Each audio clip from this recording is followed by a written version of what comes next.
Hi, this is Retro Nerd Girl. This is a segment from a conversation I had with Douglas A. Burton, the author of The Heroine's Labyrinth.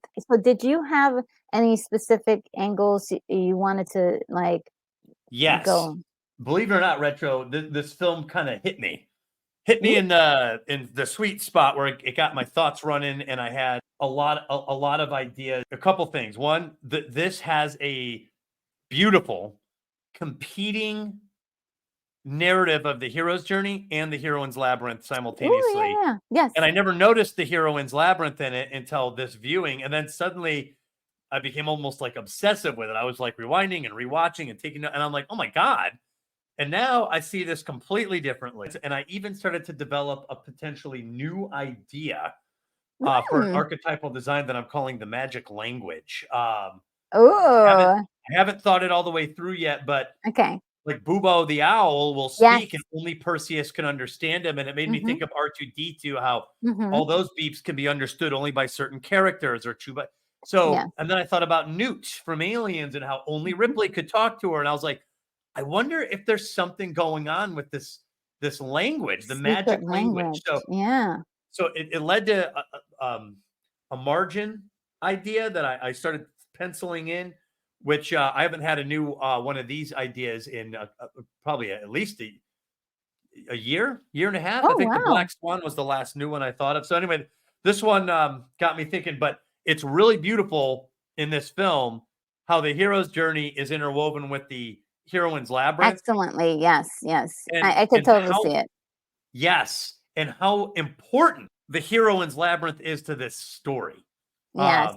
The more I started focusing on Andromeda in the labyrinth structure, the more I was like this whole story is really revolving around her conflict, just like Star Wars. Yes. So the whole thing is basically about her, like as far as solving her problem in this particular iteration of the story. Well, the reason I got so excited on this is because, Clash of the Titans is kind of one of the ones that gets a lot of criticism that she's got such a reductive role. And I get it. I could see where the criticism would come from. But but the more I started to analyze her, I was like, if you understand the heroine's labyrinth, then she becomes that much bigger in the story. And so it made me excited because it made me feel like, again, this is a good lens to view some of these female characters and not see them in a reductive role. And that is so important. It was so important to have so many different feminine characters in these wonderful stories. They're driving the stories in many of the cases. So I'm really looking forward to seeing or hearing more about that. So we're gonna look at Clash of the Titans. Wait, you did this one? Or the 1981 one? Oh my God. Just kidding. Oh my God, Retro. That was the worst joke. Oh my, I was like, there's no way she went with Sam Worthington's Clash of the Titans. That was not cool. Dude, you don't understand. Like, I almost wanted to throw my phone over my shoulder. I was like, oh, my notes are useless. I got nothing for you. I was like, why would she pick this totally inferior product? Well, you did happen to see that movie, did you? I did, and it wasn't terrible, but it wasn't. This is the one to watch. Oh, wait! You got to put your. Oh, that is beautiful! Wow! Yeah. Ain't that cool? Clash of the Titans. Who are you? Oh my goodness. That is glorious. Yeah. Little lunch bell. How about that, huh? That's fantastic. Oh my goodness. This is the one that we're meaning. We're meaning the 1981 Clash of the Titans movie. It was pretty epic for its time.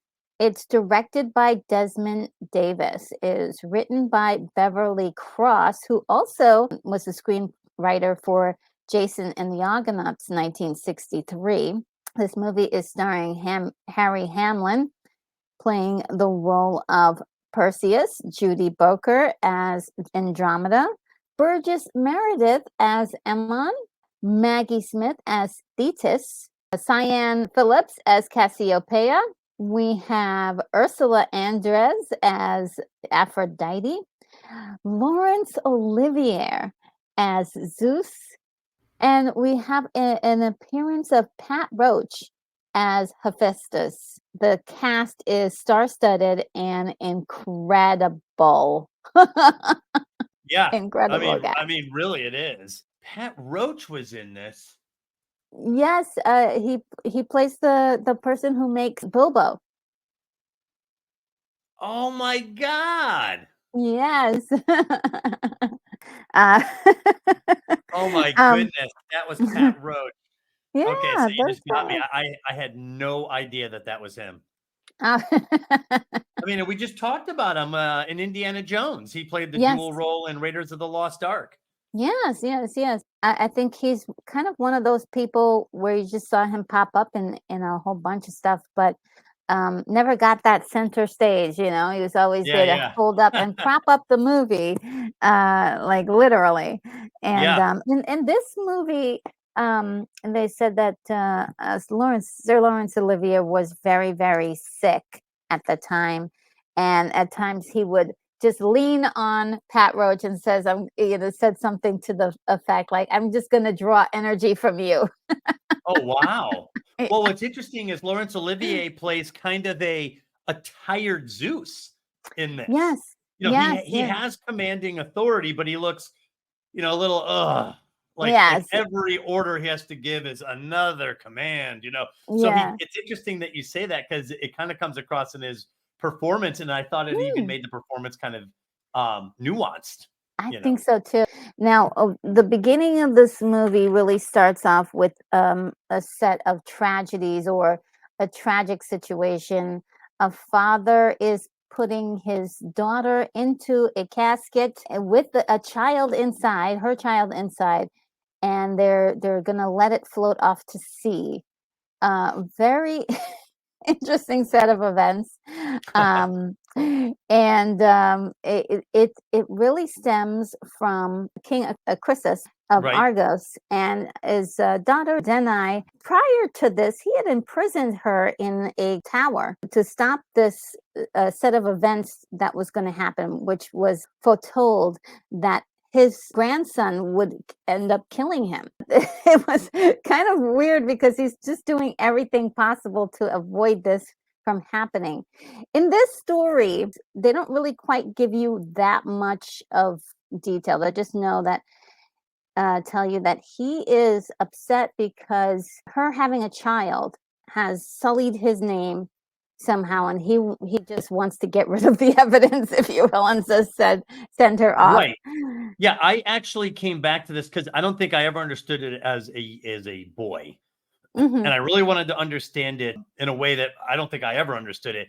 So she got pregnant from Zeus. Yes. Zeus, and they discussed this in a later scene. Zeus disguises himself and fathered Perseus from Zeus and Danae. And this child, even though it was a child from a god, still came out of wedlock and is considered a huge stigma, a scarlet letter in the ancient times. And the father is ashamed of Danae, and to restore his honor. He says when he's on the ride, he's like, I have to restore my honor. So he's making it all about him. And he puts her in this casket and throws her out to sea. And it's interesting what he says. He goes, my hands are clean because I just put you in the sea. Whatever happens to you from here on is up to the gods of the sea. So he kind of oddly washes his hands of this in this scenario. He doesn't think of himself as killing his daughter. I'll point out that there are two archetypal elements from the heroine's labyrinth at work here. You could even see the spiral on the casket. And I think it creates some of the tension in the scene. And this scene is driven by Danae, who is innocent. So a couple things. One, in many heroine-centric stories, there is something called the broken truce. And the broken truce is where the native culture officially turns against the heroine for whatever reason. Now, in most of our stories today, the heroine wins this fight, right? She pushes back.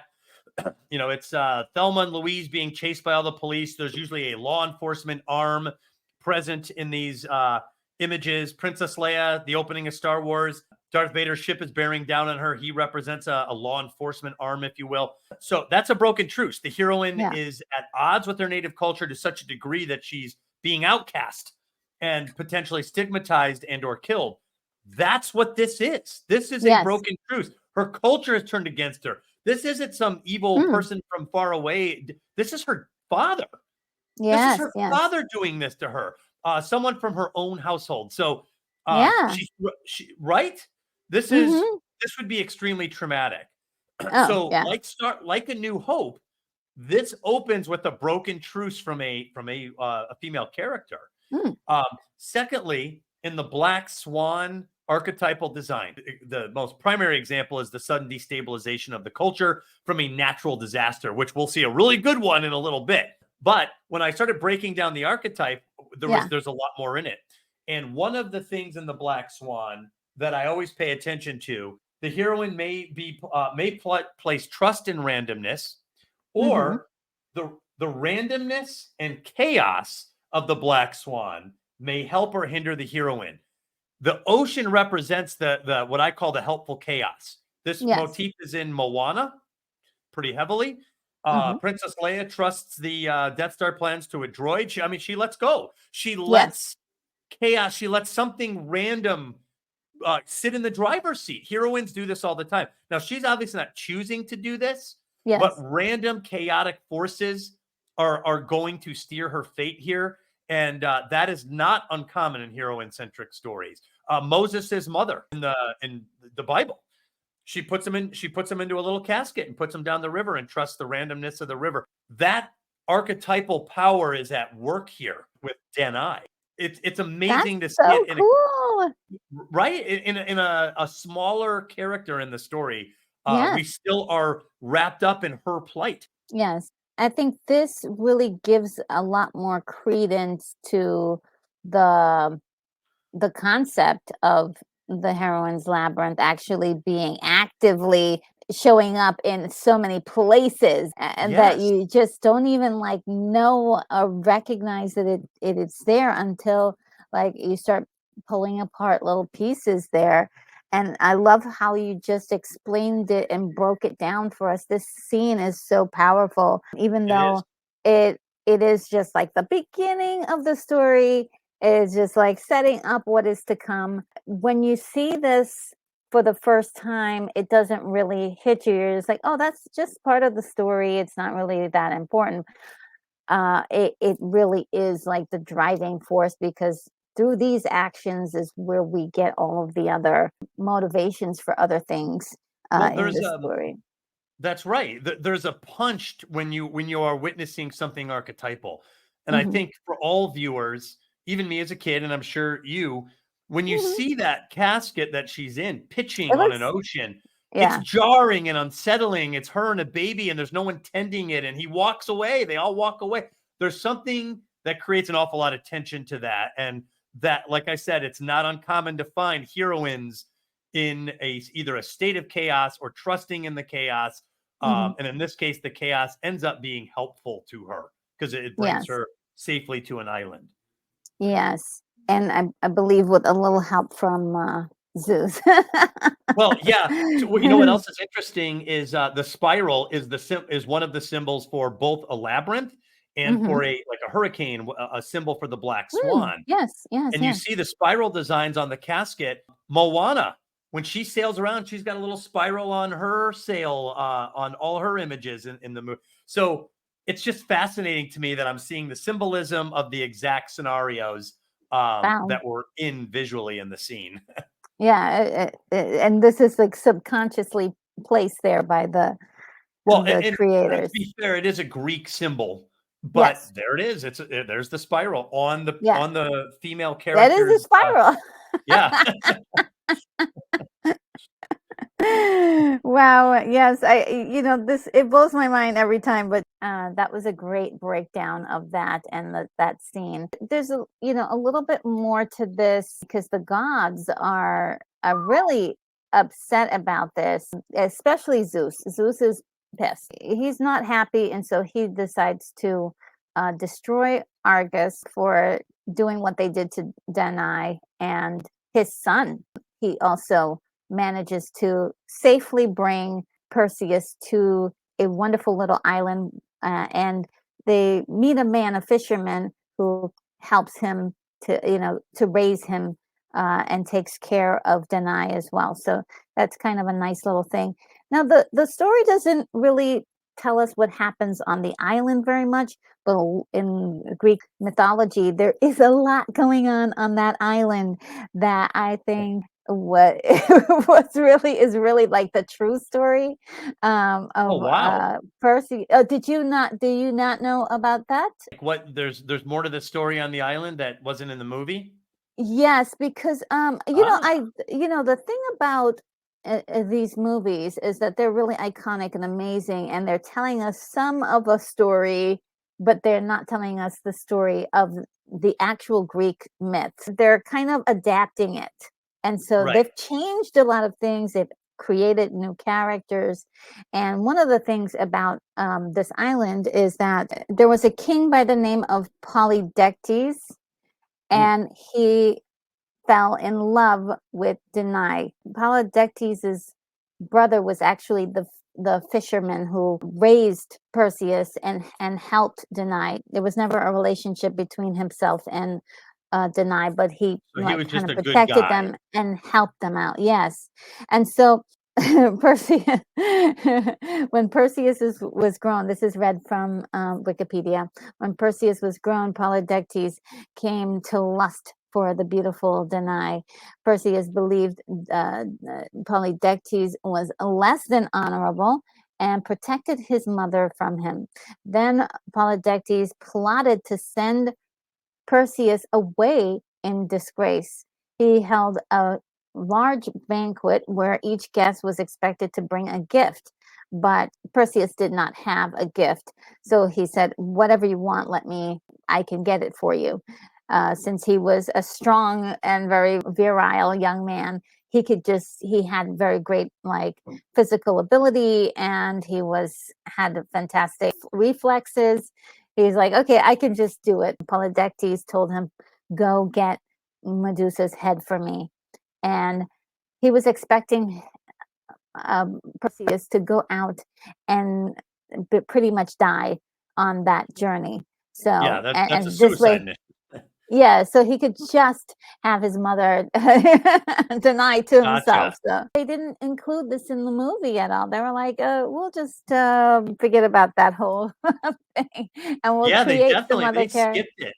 Yeah, they made it seem like the main idea there was he safely landed, he survived, he grew to a man, and now it's time for adventure for him. That's how it's framed in the movie.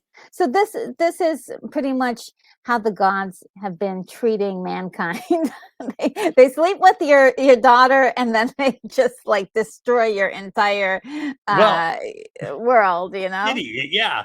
Well, and the movie I thought did a fairly good job of portraying the sort of petty jealousies of the gods and how Zeus plays favorites, as a reaction to the events that open the film. Zeus decides that it's egregious. It's an unforgivable act that the father has done to Danae. Yes. And so he comes down hard. He's like, destroy the city of Argos. Yes. He says this line. I think it's, I always look for cultural relevance in dated films. Okay. And he says, release the Kraken. The Kraken, yes. That has lasted for decades. Everyone knows there's a hockey team in Seattle named the Krakens now. So anyway, the release the Kraken is a pretty well-known line. And I think because it mostly delivers a pretty good chaotic scene here. So, he goes to Poseidon, or, the god of the sea, who lifts up the giant gate, and the Kraken comes out and, makes waves and splashes, and these giant waves come onto Argos and just lay waste to the city. It's awful. This is also a black swan. Anytime you have apocalyptic imagery in a film, you are dealing with the black swan, and I'll even point out that black swan number one, a temporary destabilizing or disrupting event, usually caused by nature.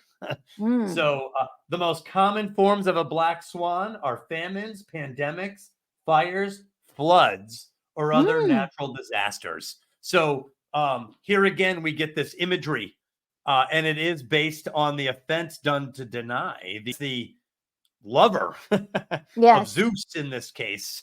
But the movie does portray it as he's mostly upset that his son was also cast into the sea.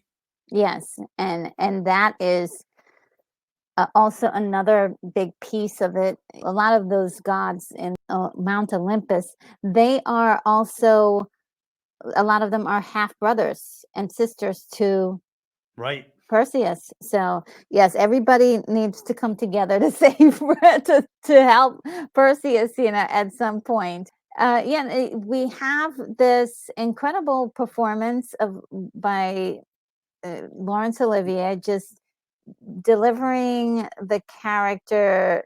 You said earlier, like tired and is a little bit exhausted of having to make another decree. Is very much like I'm the one in charge, remember? So totally. You had mentioned he wasn't feeling good at many times during the filming, and that he would kind of lean on Pat Roach. And once you said that, it clicked. I was like, yeah, he plays kind of a tired god who's tired of making the call, tired of doing the. And when I was a kid, my dad really keyed on the line, it is my command. Where he said that, we're kind of like, hey, I'm the boss. That's what I said to do. So my dad would literally use that line on me. No, clean your room. And I'm like, Dad, it is my command. So when I hear it now and I watch the movie, I get like nightmares of being a child. Oh man, yeah. There's just something about this performance that is iconic in itself, and this visual of, you have the back of him being like glowy and with the strobe lights and everything, and the music that accompanies, at the time, it just was sort of larger than life. So yes, to just single out this performance and how great it was. Well, I think you're completely correct, and you just said that it looks iconic. It was, so I had kind of competing feelings, and we can get into more detail later about it, but the visuals largely do not hold up in this film. I was actually shocked because I was like, man, Empire Strikes Back came out a year before this did, and Empire Strikes Back blows this away, blows it away. And yet, this film manages to score some incredible visuals and some sense. It has lasted in the collective psyche of our culture. And an image like that, maybe it's not done with incredible CGI, but we all remember Laurence Olivier with this blue radiance behind him, wearing the white toga of a Greek god. And there's things that are done in this film that completely work. And I think Laurence Olivier was one of them. Yeah, I think with the casting, just the casting in general was just brilliant. But someone like Laurence Olivier playing Zeus is sort of like, this makes it official. This makes it official. Like, this is the stamp of approval that you needed for, that's the real thing. We could kind of believe this more because of him being in this. And I think it set the precedence for a lot of this to feel very theatrical, like almost like a play, and everybody kind of has this feeling like they're putting on a performance in a way in this movie. Even the way, the delivery is very much feels like like a theater production, and I mean that in the best way, not in a right. way No, of I know what you quality, mean. but it's just presentation. Like we're off to get to the next level. Let's go. It's very much like Yeah. people like really giving that that theatrical zing. That you don't see anymore so much on screen. It's more like people are trying to be more realistic, like everyday. Nobody's really giving us like a presentation. Right. So In fact, at the end, I can't wait to discuss this, but one of my observations was that Clash of the Titans, 1981, yeah. is really a hybrid film. It's a mixture Yes. of a 1960s epic, like you We're said, gonna talk about it. which feels more like stage play. It Yes. feels more like a theater performance with big budgets outside and everything. And yet there's clear efforts to make this like swashbuckling and 1980s. Keep Yeah. in mind, this was 1980. So this was right in the beginning of what I think of as a golden age now in Hollywood, which is the 1980s. Yes. And so this is part of that. This is part of that era, even though it's got these fingerprints of almost a 1960s film in it. So Exactly. we'll talk about more of that later. Oh, But I know I what have. Yeah, we're on the same page because I have pictures to show that I was thinking exactly what you're thinking. Well, I never thought about it in the terms you just put it. Like, I thought of it as a 1960s film, but I don't think I pinpointed the theatrical spirit of it instead of pure film work. That there is a little bit of theater left in those older films, and this does have that. Yeah, which I love. I love that in a good fantasy film. To be very honest with you, I do love some good theatrical performances. We have Maggie Smith in this, and just incredible. She's playing Thetis, and originally a long time ago, for some reason, I thought she was Hera, and a lot of people think that she's Hera, but she's not Hera. She is a let me see if I can find the right term that they used for her. She is one of Poseidon's nereids. I saw this word. Yeah, I know what word. It is a sea nymph, but she has become a goddess. So she's working alongside Poseidon. If you notice, there are pictures of the two of them working together.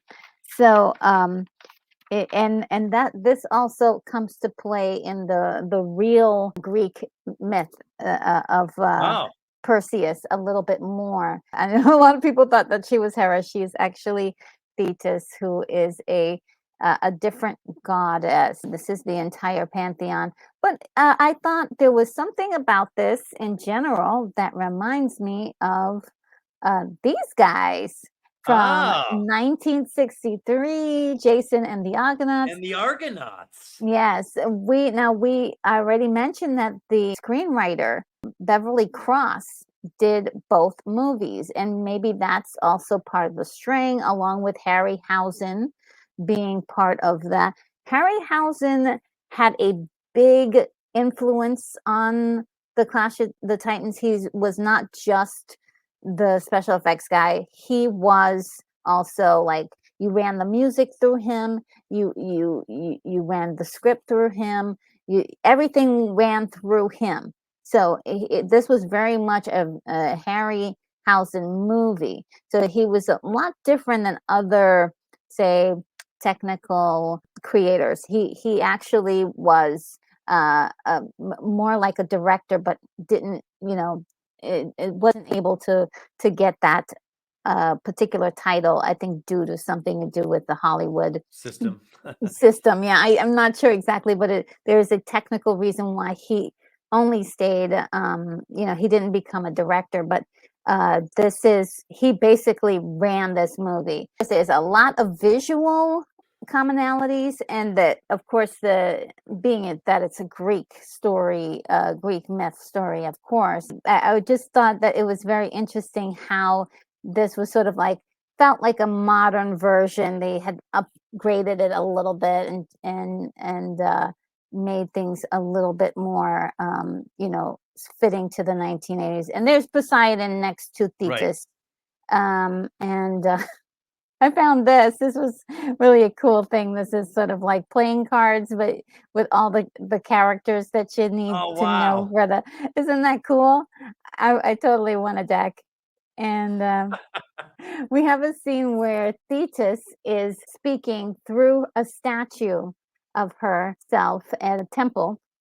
We have quite the similar thing in Jason and the Argonauts, where Hera is talking through a statue as well. The technology is different, right? So this was a mechanical thing where they had the eyes open and close and move around to acknowledge that it was alive. But in the more modern one, they just imposed Maggie Smith's face on top of the statue.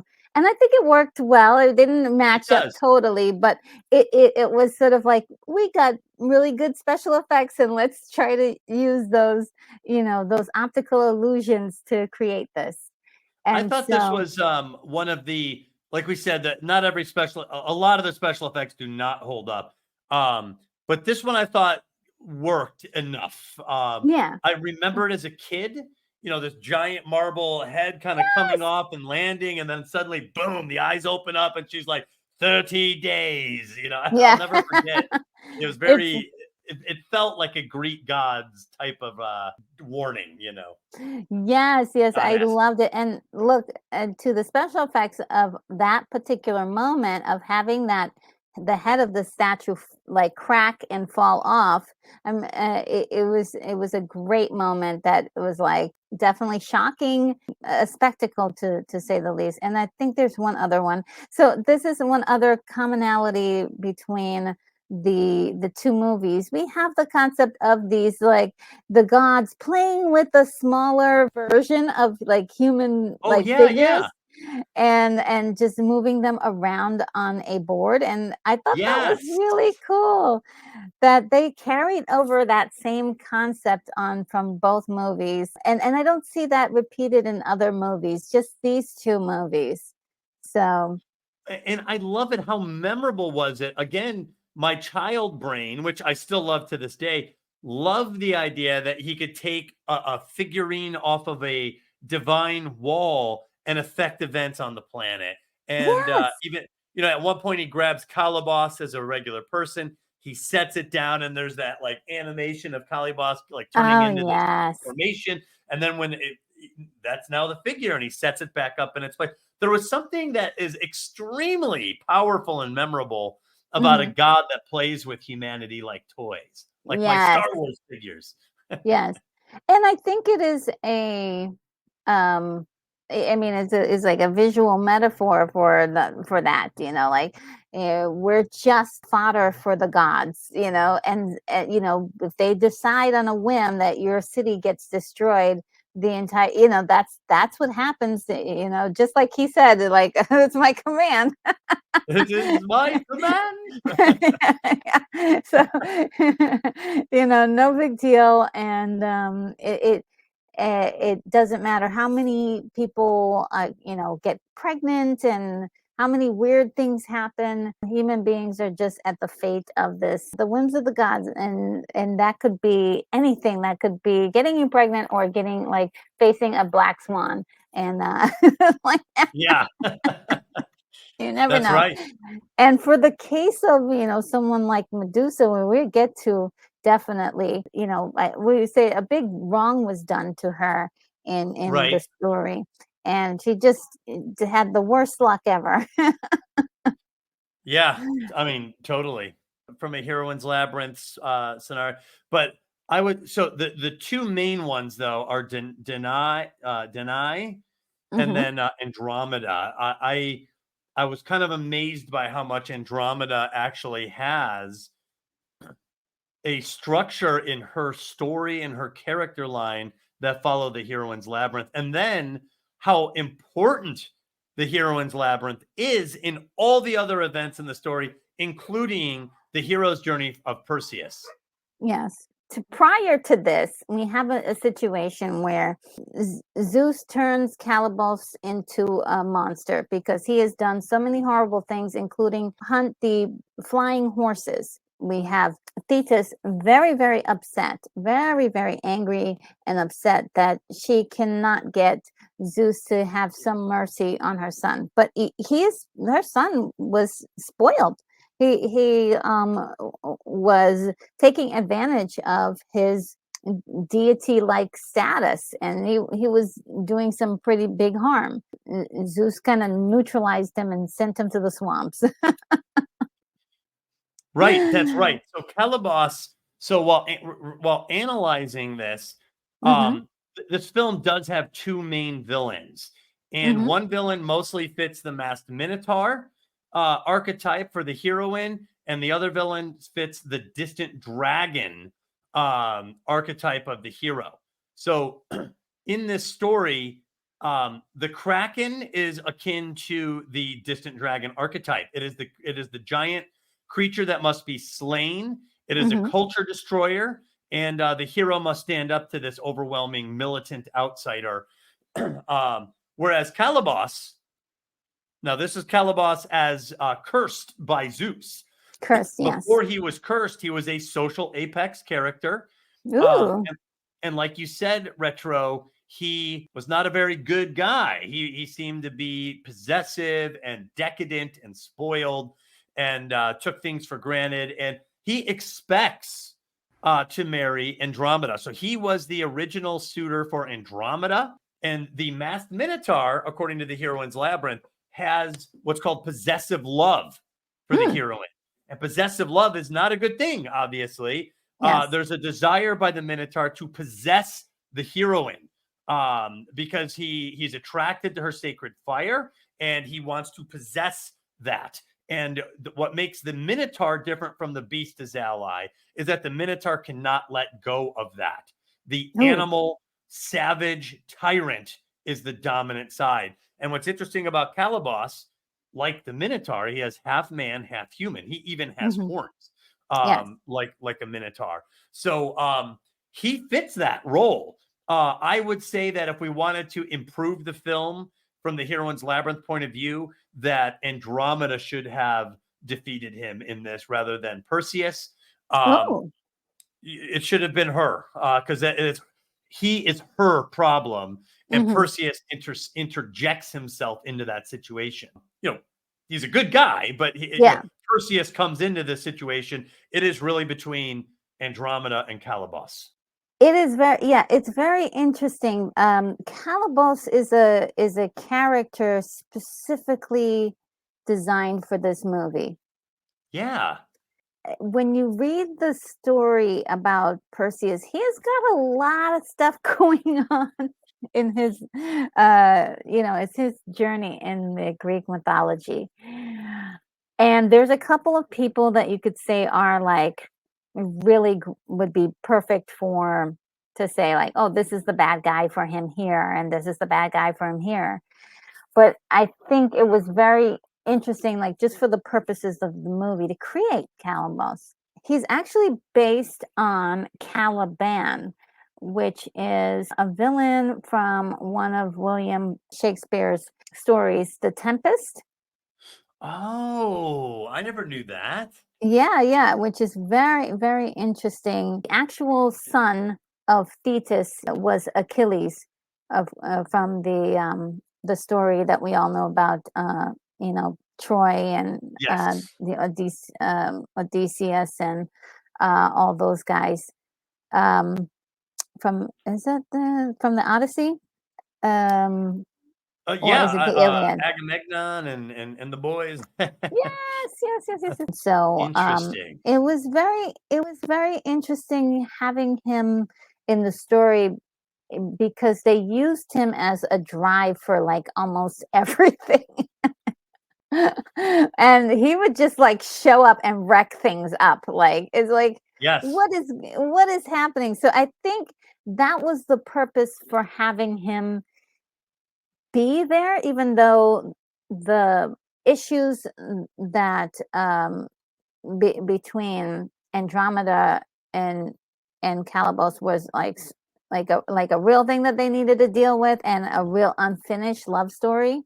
Well, so I believe now I did know that Calibos was invented for the film, that he wasn't based on direct Greek mythology. However, I can tell you, as someone who studies this, the reason he's invented, this is my opinion, my take, is I think there was a real effort to include Andromeda in this story to increase her role. I think that, it's obviously about Perseus, the Clash of the Titans, we think of as Perseus, the story. But Andromeda is very much involved in this story. And I think the more they decided to build out Andromeda, they realized that her story needed to make more sense. And I think they did what a lot of writers do. They naturally create the villain character for the heroine, which is the masked minotaur. So they ended up from a structural standpoint. What is the problem with Andromeda? Well, this guy's a big problem. Obviously her native culture is too, and we'll get into that. But yes. If you're going to include Andromeda, which I think was a conscious decision to increase her role. Yeah. Okay. I think they really wanted there to be a strong female character with him. Now we could debate whether they succeeded at that or whether she was his true equal in this. But there was obviously an effort to give Andromeda a serious role in the film. By doing so, agree. Right? So yes.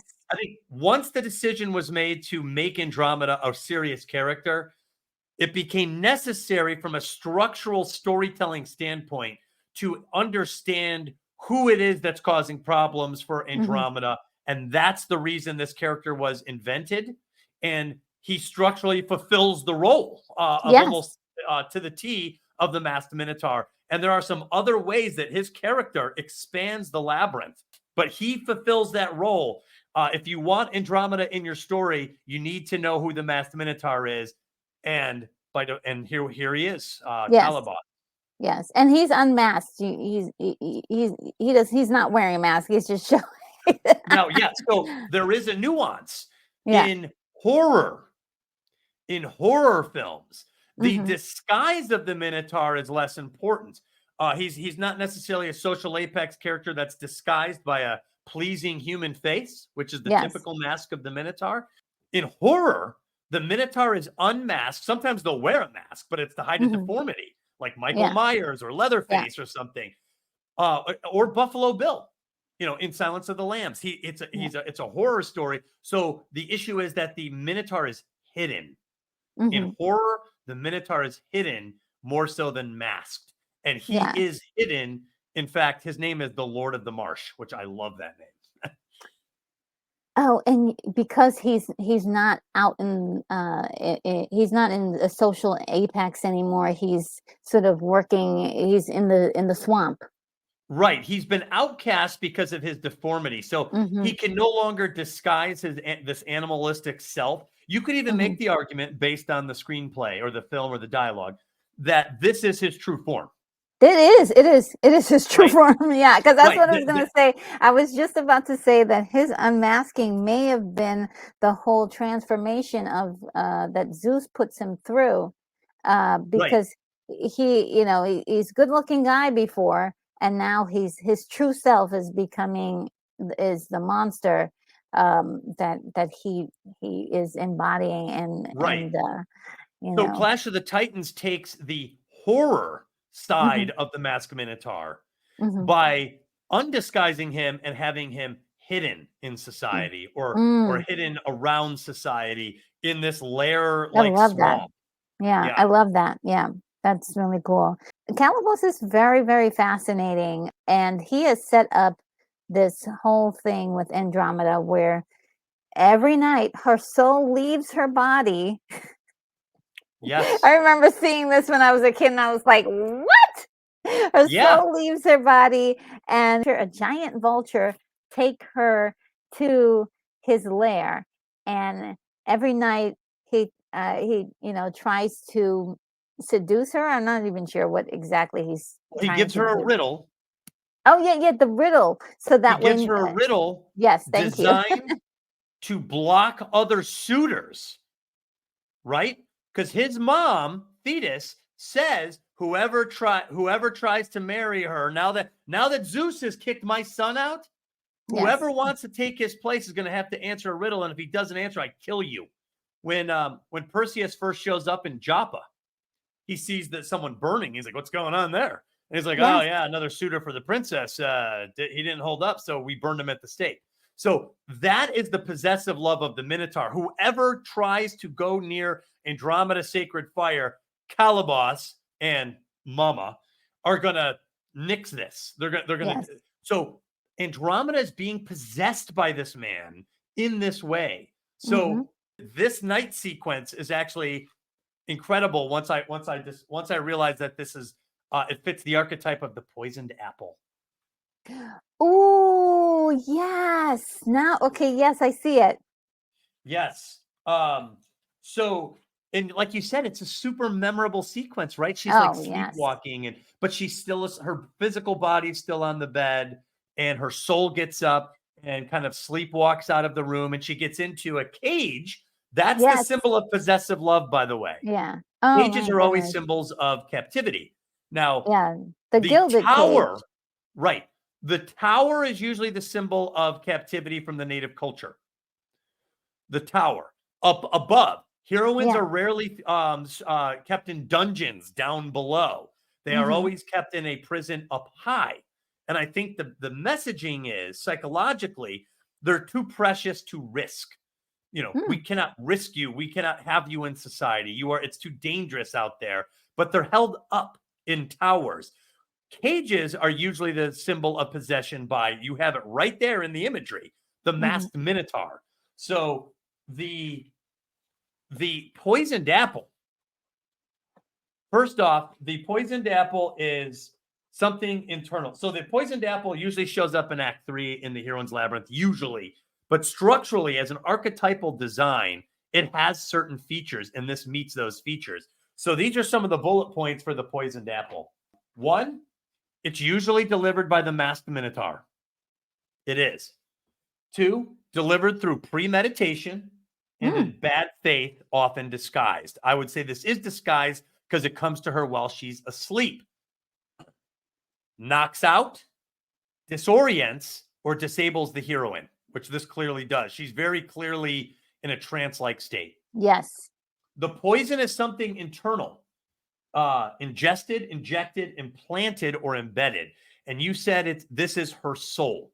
So this is something that he is taking from her. I believe this is a physical manifestation of her sacred fire. And according to the story, her sacred fire is who she chooses to love. Okay? This is more of a lower level or a more primal version of a feminine sacred fire, who she chooses to love. This is something, it has to do with her agency and her ability to choose for herself. And this is being denied to her by this man or by Calibos and his goddess mother. Usually includes a restrained, unconscious, or debilitated heroine. Often depicts a menacing figure hovering above or near the heroine. In the case of the visual there, it was the vulture. Here in the swamp, it is Calibos himself. It usually precedes a failed attempt to convert the heroine or persuade her to accept a captivity bargain. So she is not wanting this. She doesn't want this. She wants to be able to choose somebody else as her suitor. The Minotaur often attempts to extract, steal, diminish, or destroy the heroine's sacred fire. And the poisoned apple places a special focus on the neck, throat, eyes, in this case, or mouth. She is dreaming. She's sleepwalking in this. So this is a great and unusual version of the poisoned apple, where the masked Minotaur is almost like knocking out the heroine. She's in a poisoned state in this dream trance. And the riddles he gives her at night, what does it do? It blocks her ability to choose another suitor. Blocks her sacred fire is suppressed by this riddle system that Calibos has designed. Wow. Yeah, it's very fascinating. Yeah, it is really cool. I love this. Yeah, she's clearly under a spell. Oh, and there's the neck, the emphasis on the neck. That's right. And she takes it and she throws it off. Yeah. Right? The necklace? Yes. Because she is totally in a trance there. Well, but I just realized there is emphasis on the neck as well. You can almost imagine the necklace as a shackle. And another chain? Another chain that he gives her. And what does she do with it? She throws it off. Yeah. So awesome. Yeah. This scene, though, I mean, this is all done in a set, and but it's just it just lends so much to the imagination. I do love all of this. This is my this is my stuff right here. Oh yeah, yeah, and it's hard to forget these scenes, right? Like the sleepwalking princess, the Lord of the Marsh. You see her there. She's got tears in her eyes. She doesn't want this, and yet she seems to be doomed to play this out. Yes, and that's why I picked this picture in particular to highlight, because in this whole she is in a cycle of a trap that she cannot escape from, at least not on her own. And so,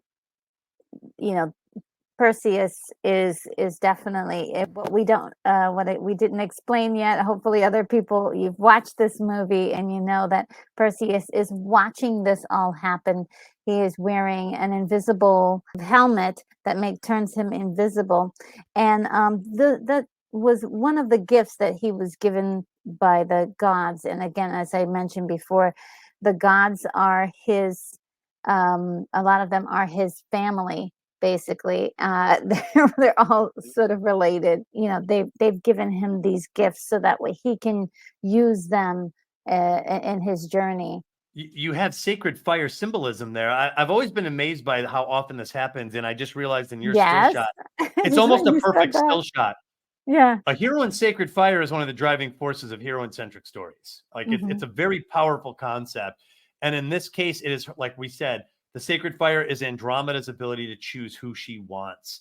Yes. And here you see the tear, the necklace, which we described as another chain, and we have the sacred fire symbolism all in the single shot. So you did an incredible job of picking a snapshot, which has all of the symbolism of a princess or of a female character, a heroine who is in one of these situations that many heroines find themselves in where they feel trapped. And they're looking for a way to solve this problem. Yes. And this is all part of, this was not something that actually happened in the Greek myth. This is something that they've created for the movie to add this other layer of complexity and interest for the story. So I really, that is kind of blows my mind to think, wow, they were really, trying to make this character beef her up a lot more, they did, and I think that by trying to focus on her, they inadvertently discovered the labyrinth as they built out her situation. And I think, and we could talk about it later, but the same thing with Princess Leia, same thing. And so we come to the part where Calibos knows that somebody's got some invisible abilities because he sees footprints and he's like, what? There's another rooster in the hen house. Yes. And so unfortunately for him, he faces off with Perseus, and his hand is cut off. This is one of the tropes of a lot of these stories, is that somebody loses a limb somehow. So yes, it's used as a storytelling device a little bit later as Perseus solves the riddle, and he wins the hand of Andromeda. The hand that is sliced or dismembered becomes the answer to the riddle. So it's a physical manifestation of that. Yes, I wish I had a picture of it, but I couldn't quite snap it. During the ceremony where Andromeda and Perseus are finally, it looks like a union gathering we have Cassiopeia, played by Cyan Phillips, really going over the top with her comments about her daughter's beauty. And even more beautiful than the goddess Theia herself. And then that was when thunderbolts and she's like, how dare you say that in my temple? How dare you? But just before that, I mean, this, I probably am jumping ahead. This scene is the scene in which Calibos has gone to Thetis's temple and is asking for help of any sort. And she can't do anything about what has happened because she's not allowed to get involved. She can't go against Zeus.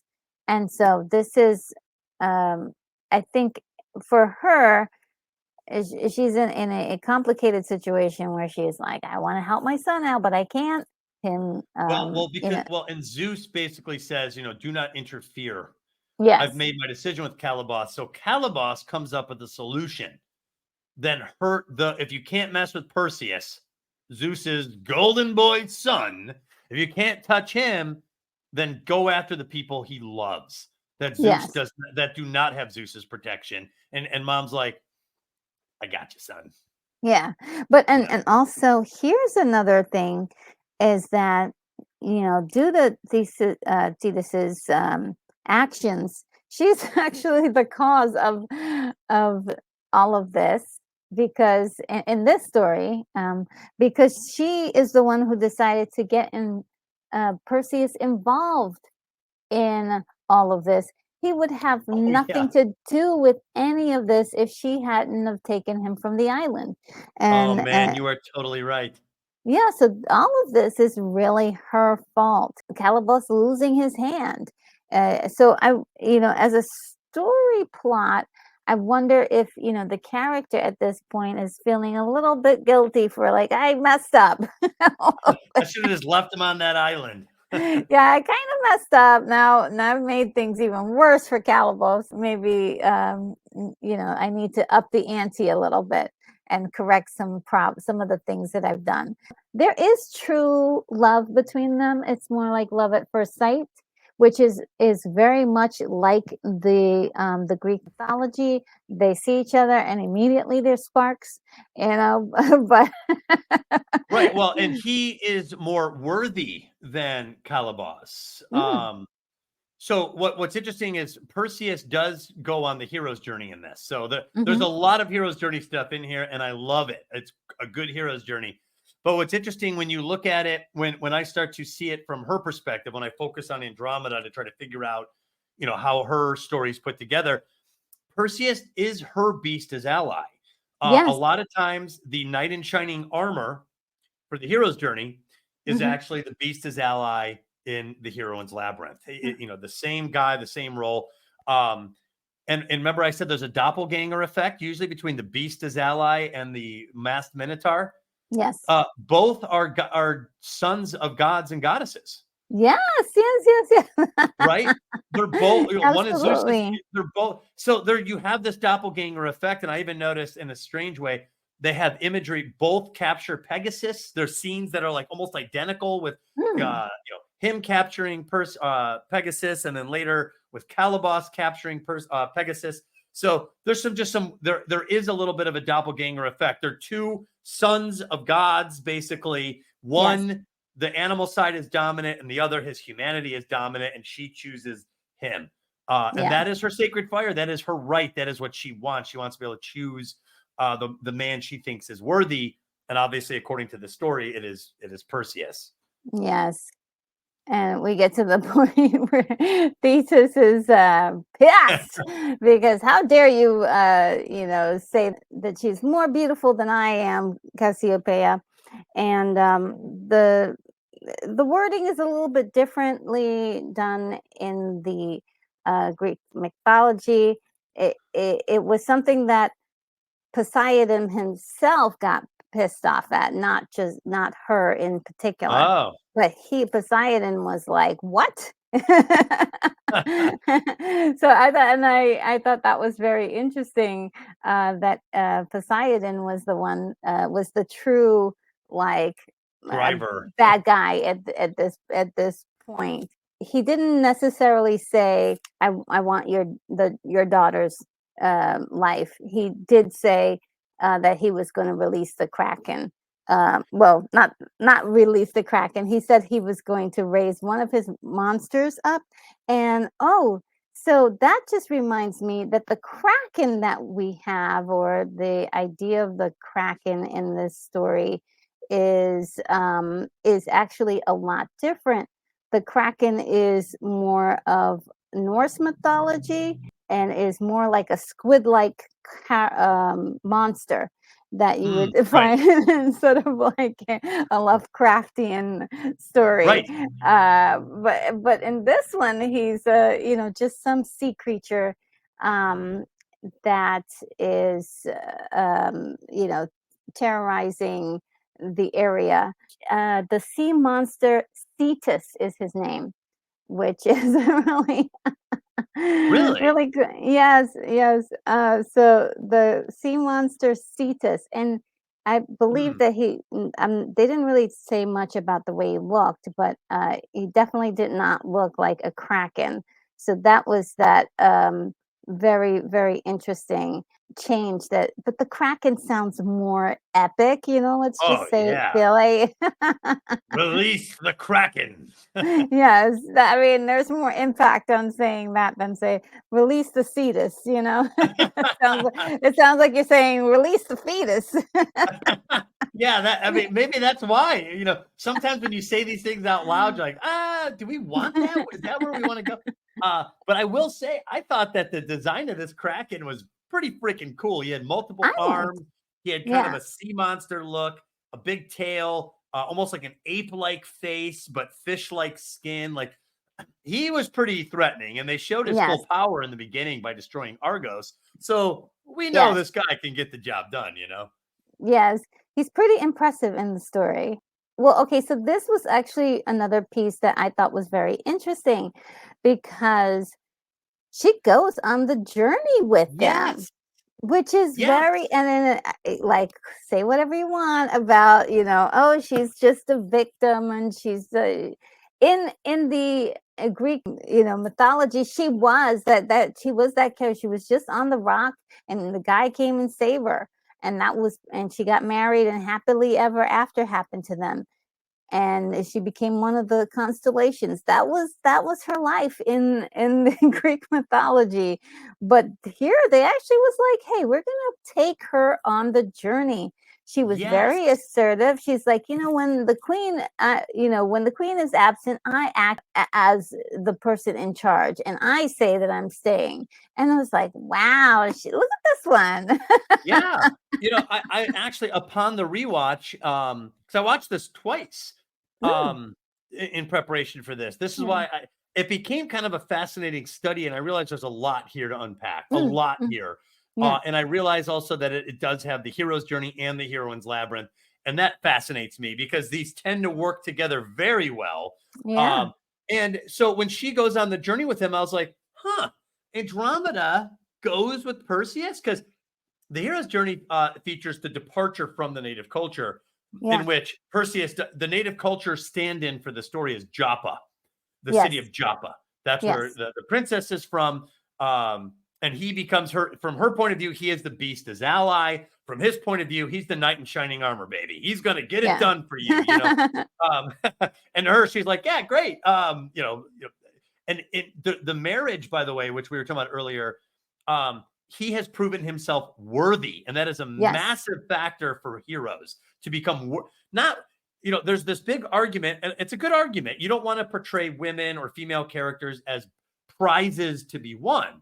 Yes. However, the reality behind it is that Perseus has done something worthy he has become worthy in her eyes, and now he is ready for a relationship. And what's interesting about this movie is that after he becomes worthy halfway through the film, they don't give him the Luke gets the medal at the end. Usually he becomes worthy in the middle. And now they actually get into a little bit of relationship. I know, right? Right? Yes. Like how they're like dating, and they have to deal with each other and stuff. So there's literally an effort to include Andromeda in this, and I realized how much I actually enjoyed her, because you also got a sense that she came with because she wanted to share the risk. She wanted to be there. Like she wasn't just some passive maiden. I mean, if you think about it, I mean, I'm sure she's thinking like it would be better for me to die on this kind of a journey than to die being eaten by the Kraken. But you know, that's how in the original tale, she's tied up on the rocks. And in her star constellation, if you look it up, it shows her in shackles. Oh, really? Wow. She's immortalized breaking the chains. And she's not in shackles, she's breaking the chains. So she is immortalized in the sky as a heroine who is breaking the chains. And you have to ask yourself, and this is the question I want people to ask, who put those chains on her? The native culture did. She's breaking those chains. So in this story, we do see her making her own choices and choosing to share this adventure with Perseus. And I like that. It's really great. Like I love when you really think about it and really look at it and just say, hey, you know what they could have done with this story? They could have just went with the original story, and a lot of this would be wiped away clear. Because like I said, it was just her at the rocks. Perseus comes, sees her, and he's like, "Oh, you're pretty," and he's like, "I'll kill the monster for you." And they kills the monster, and they're get married. That's it. That was pretty much it. So this is really giving way more layers to her storyline than was originally designed, and also. I love this because at some point we're going to get to the Stygian witches, but after they go to the witches, they don't want her to go because it's going to get much more dangerous. And she's she's like, no, I'm coming along. But there's a moment where she hears about Medusa, and she kind of goes off on the side. And Perseus follows. I thought, I was like, oh, he is very attentive to her. So they were spending quite a bit of time building a little relationship between the two of them, making sure that they were really had rapport with each other. And you can definitely see that it's not just a couple. These guys are a unit, They're really made the commitment to each other to stick by each other, and that's why she doesn't want to leave. She was very disappointed that she was left behind, but that was the safest option for her. So you got almost a sense of like Lady Éowyn from Lord of the Rings, where she's like, I want to go out to fight, and King Theoden's like, no, take the women and children, go take them into the caves. And there's that moment where the king like rebukes her, like, no, do this thing. And you could see the wound on her face. Like, she does her duty. She takes the women and children into the thing. And you get that sense because she wakes up from the tent, and who else is left behind? An old man, someone else who cannot make the journey. And you get a sense, and she cries. She's upset at this. So you're very right about that. And I would like to point something out that I never put it all together before. So one of my favorite lines, like there's a line in a song and you love to like hear that line or sing that line, and you don't even know why until then later on you discover the lyric and what it meant, and so you're like, oh my God, now it's So there's a line spoken by Zeus that I love in this film. He looks at Perseus, I think he's looking at it through the shield, and he goes, find and fulfill your destiny. I love that line. Like when I hear it, it echoes like a favorite line from childhood. Find and fulfill your destiny. What is Perseus's destiny according to this film? Andromeda, I think. Andromeda. Well, yeah, because he sees her and he says, "This is my destiny." It's like, woo, you're. Yeah. He's looking at her. He's like, that's my destiny. He's clear-headed about it. So why is he out there? Why is the hero on the journey? Why did he depart? Why did he leave his native culture? He's trying to stop the 30-day ticking clock that her life is on the line with. The goddess Thetis said, 30 days. You will chain her to she gives specific instructions for how Andromeda is to be sacrificed. And she does this in honor of her son, who Andromeda is rebuffing. So she's trying to punish Andromeda for rebuffing the masked Minotaur and for attacking him in his lair. And Perseus is made her his destiny. What does the beast as ally always do, according to the heroine's labyrinth? He adopts the heroine's cause. So the beast as ally, his purpose becomes tied to the heroine, which is amazing. Luke and Han, they're floating around in Star Wars, and then they align themselves with Princess Leia's cause. It is her cause that the heroes respond to. The same is true with Perseus. His entire quest is not for adventure. And it's not even just to save her life.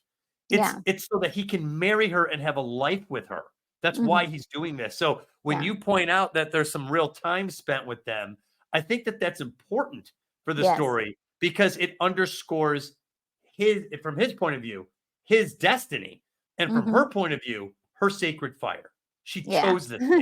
Yeah, I do. That's one of the reasons why I do love this. There is a wonderful little love story in here. It's they didn't get into like a deep thing, because it understands the assignment. This is an action movie, but it is also giving us just a little sliver of a romance here between these two, and it's beautiful. As a romantic at heart, I just can't help myself.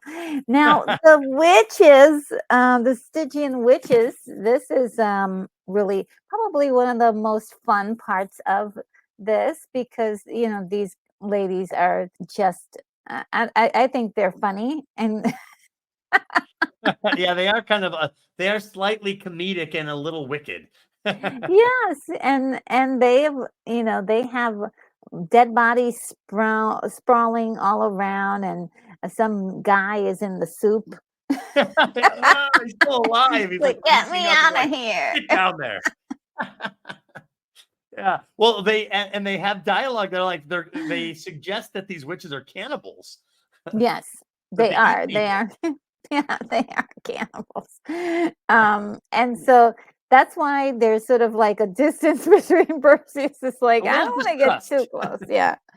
Now, in the story, these witches are they're not called Stygian witches, but they are definitely in the story, and they do share an eye, and they also share just one tooth. Oh, really? Don't ask me why. Just one tooth. It's really hilarious. And I'm like, ew. What is it, like a denture with a single tooth in there? And then they just share it just amongst each other. I need the tooth Greeks now. With their mythologies. I thought that was funny, but these girls are funny. But it was really interesting to see this scene, and then we have Bulbo, who is a really cool character in this scene. And I was like, wait a minute, maybe Bulbo must have known the answer to this. By the way, I love the sound effects for Bulbo. Yes, let's see if I can get a good picture of Bulbo. Oh, here we go. Okay, so Zeus originally commands her to give Perseus her owl, and she's like, never. So she defies Zeus. She refuses this. So she defies Zeus. But I find this interesting. She comes up with an elegant solution of her own. Mm-hmm. He has the great craftsman design a mechanical owl named Bubo. Same name, but it's a mechanical owl. And I believe that Bubo fits the archetype of the fragile power, by the way. The fragile power, yes. As soon as I saw him, I was like, oh, there's the fragile power. 100%. Because he sure is fragile. And usually the fragile power is associated with heroines. Mm-hmm. Typically, heroes have what I call heroic partners, which are other competent warriors. And Perseus has those. There's other soldiers that follow him. Yes. They don't develop those characters except for one. Yes. What's his name? I think The one soldier. There's one soldier they do develop. He meets him right away in Joppa. He comes with them. He's a pretty worthy heroic partner. Give me a second. I believe it's Thallo. Thallo. Yeah. Yeah. Yes, Thallo Thallo. is the one heroic partner of Perseus that they do develop. Heroic partners tend to be other warrior characters to some extent. Usually the heroine encounters a fragile power, which is a small childlike character that appears to be useless or a burden, but plays a critical role in the story's climax. And by the way, Bubo plays a critical role in the climax. Yes. And actually, he plays 3 critical roles. 1, you were about to discuss with the eye. 2, he rescues Pegasus. I know. 3, it's crazy. And 3, he distracts the Kraken. So Bubo pulls some duty. Yes, he definitely pulls his weight and then some as a character, and he's cute, and he delivers a little bit of comedy and lightheartedness to this whole thing. As soon as he arrives, he falls down and he's like, "Oh!" You're like, "Was that like? Did he actually say ouch or something?" It was really, really cute. And a lot of people have compared him to R2-D2 as a character. And according to Ray Harryhausen, that was not the intention, because he had been trying to come up with this character for quite some time. According to some of the trivia, the talking sounds of Bubo, the mechanical owl, were inspired by the British children's TV show The Clangers, 1969. So that's pre-Star Wars. And that's Harryhausen territory there. Yes, and so Ray was a big fan of the show and its animators. He was inspired by that, the sound that they used in that show. So definitely, gives us the hint that this was something that was going on way before. I think a lot of really great ideas can seem like they come from the same source, or a lot of people can have great ideas at the same time that are very similar. Yeah. So it's definitely one of those things. And we're talking about creators here that are always trying to come up with new things all the time. And sometimes it takes some time for you to get those projects worked on. So it's like whoever gets to it first. Well, and if I'm right, and Bubo is, and I think Bubo does fit the archetypal design of the fragile power. R2-D2 was a fragile power for Princess Leia. So you don't have to be trying to emulate R2-D2 or anybody to design something that archetypally speaking is very similar. Yes. So I don't believe that they were trying to copy R2-D2 I don't think at so all. too. I believe that this was genuinely designed in the context of a Greek god or goddess who has designed a machine of the gods, a deus ex machina, but in a positive sense. And this little companion becomes a very great character and very memorable. Memorable, yeah. Remember Bubo. This, I mean, as far as like the iconic moments of this movie, which there are so many, Bubo is just one of the key highlights. Anybody sees that owl, we know what movie it's from. We know, that's right. We don't have to, or if you don't know, you're probably asking yourself, where's that from? Because you're like, what is happening here? So that's the thing about iconic moments visually. Even if you aren't aware of exactly where it comes from, it makes you curious to know where it comes from. So I think that's the beauty of this kind of a film and why it works, visually still. They're the iconic moments that you get here in the visuals, and how they use this in the storytelling is also very important. Well, and fragile powers tend to have some comedic value there. It's part of what makes them fragile. You know, they're not the great gallant warriors, so sometimes there are jokes or some humor associated with that. Like you said with Bubo, R2D2 is used for comic relief. I think Newt in Aliens has some of the funniest lines in the whole movie. Mariotic for Lady Eowyn, he's got a lot of fun. So fragile powers are fragile for a reason. They can't necessarily do what Perseus can do, and so they're self-deprecating in that way. They make fun of themselves because hey, I'm just a hobbit, but they're also the word power is hidden in there because they rise to something that is unexpected and seemingly beyond their station, and they deliver something valuable, something powerful to the story. Yeah, definitely. If I'm writing a story, I'm gonna be thinking, how can I get a nice little fragile power in there?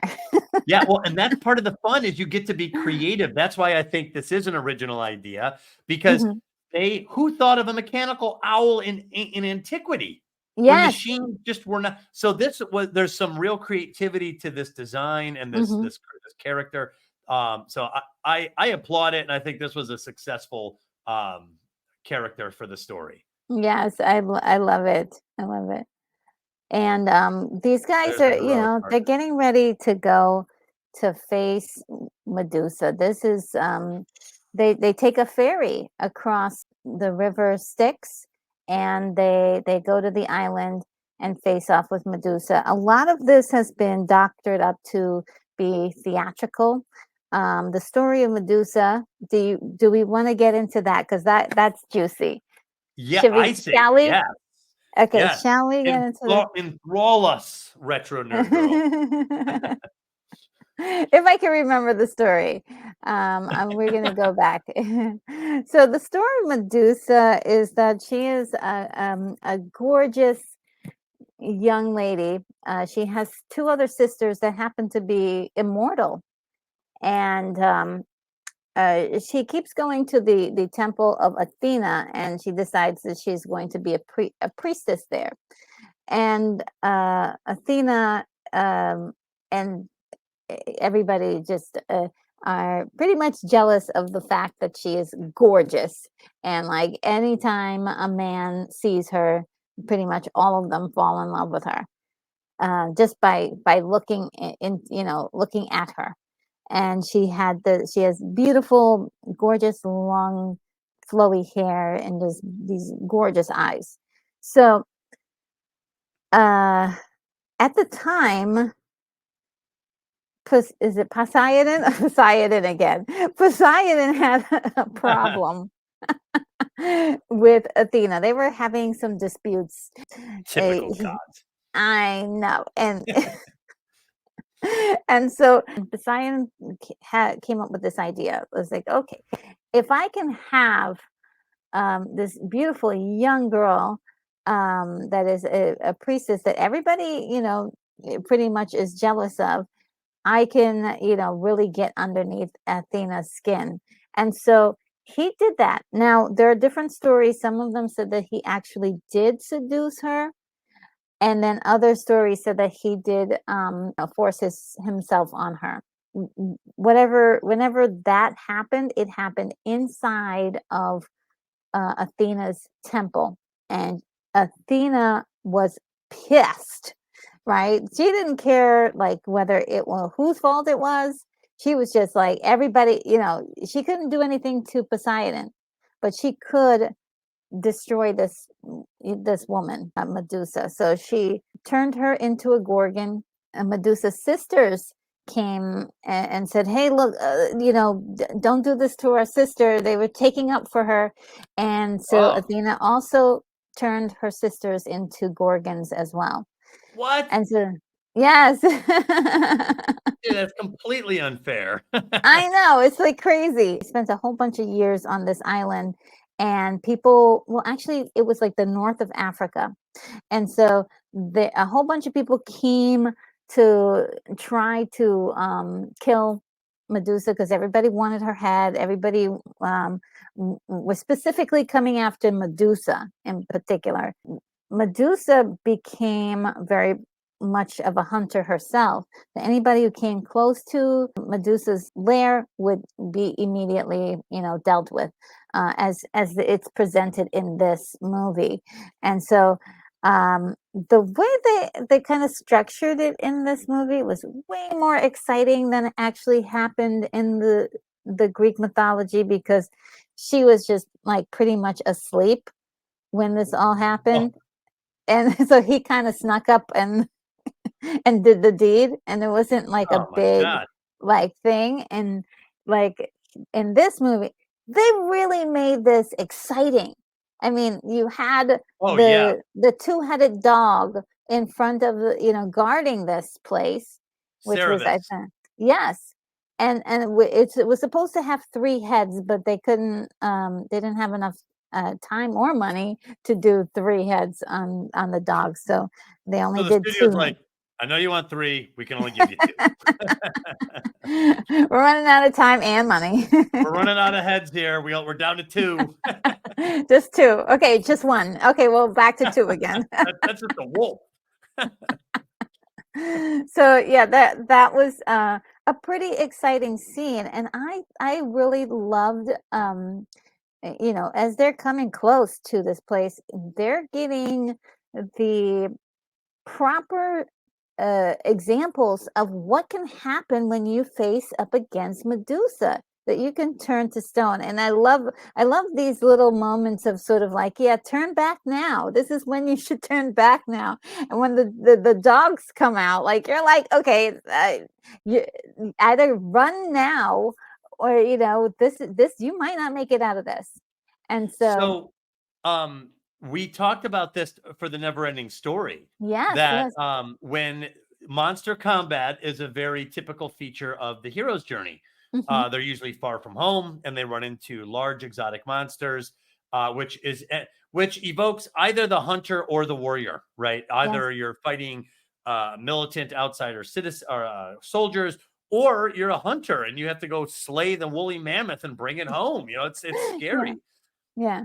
But as the hero approaches, there is the evidence of the heroes that came before him. Mm-hmm. And usually it's skeletons in armor still that are lying on the ground. And we talked about how we saw this with Bastion in with the Oracle and in Neverending Story. So here again, the hero approaches, his sword is drawn, his heroic partners are at his back, and here's the last Perseus. Yes. Looking. And what I love about this is the creative horror that he's looking over his shoulder. So as he's trying to escape, the statue is obviously looked over and looked right into the eyes of Medusa, and there he stands to this day. Yeah. Oh man, it's so good. What did you call this again? You gave it a name of this type of example / threat reminders. Reminders, yes. Yeah, and honestly, I should probably come up with a better name but anyway, this is what I should say. This is like the debris of heroes. Mm-hmm. The waste, the wreckage of former heroes that are laying like debris and wreckage all around the entrance of where the hero approaches. And the Stygian witches had the same thing too, with all of the bones all around. And they did. Yeah, that's so good. I love this.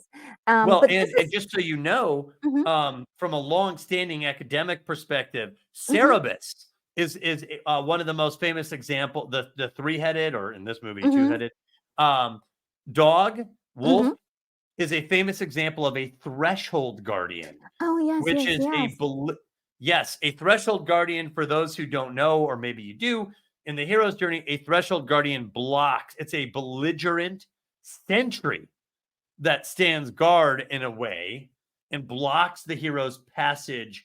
Yeah, outward. You're not getting through. You're not getting through. Yeah, I love it. So they set up all of these warnings and barriers, like, hey, if you survive this part, maybe it would be a good idea for you to turn around now. And this is setting up just the right amount of anticipation, fear, and awesome theatrics cinematically Oh, to yeah. make it for the audience. I love this kind of storytelling. Then we finally get into Medusa's lair, and it's red inside, Ooh, it was which is so a good. It really got powerful me. color. Yeah, it's glowing, it's red. There's flickering, she's slithering, and the sounds, the music, everything. It's just perfect.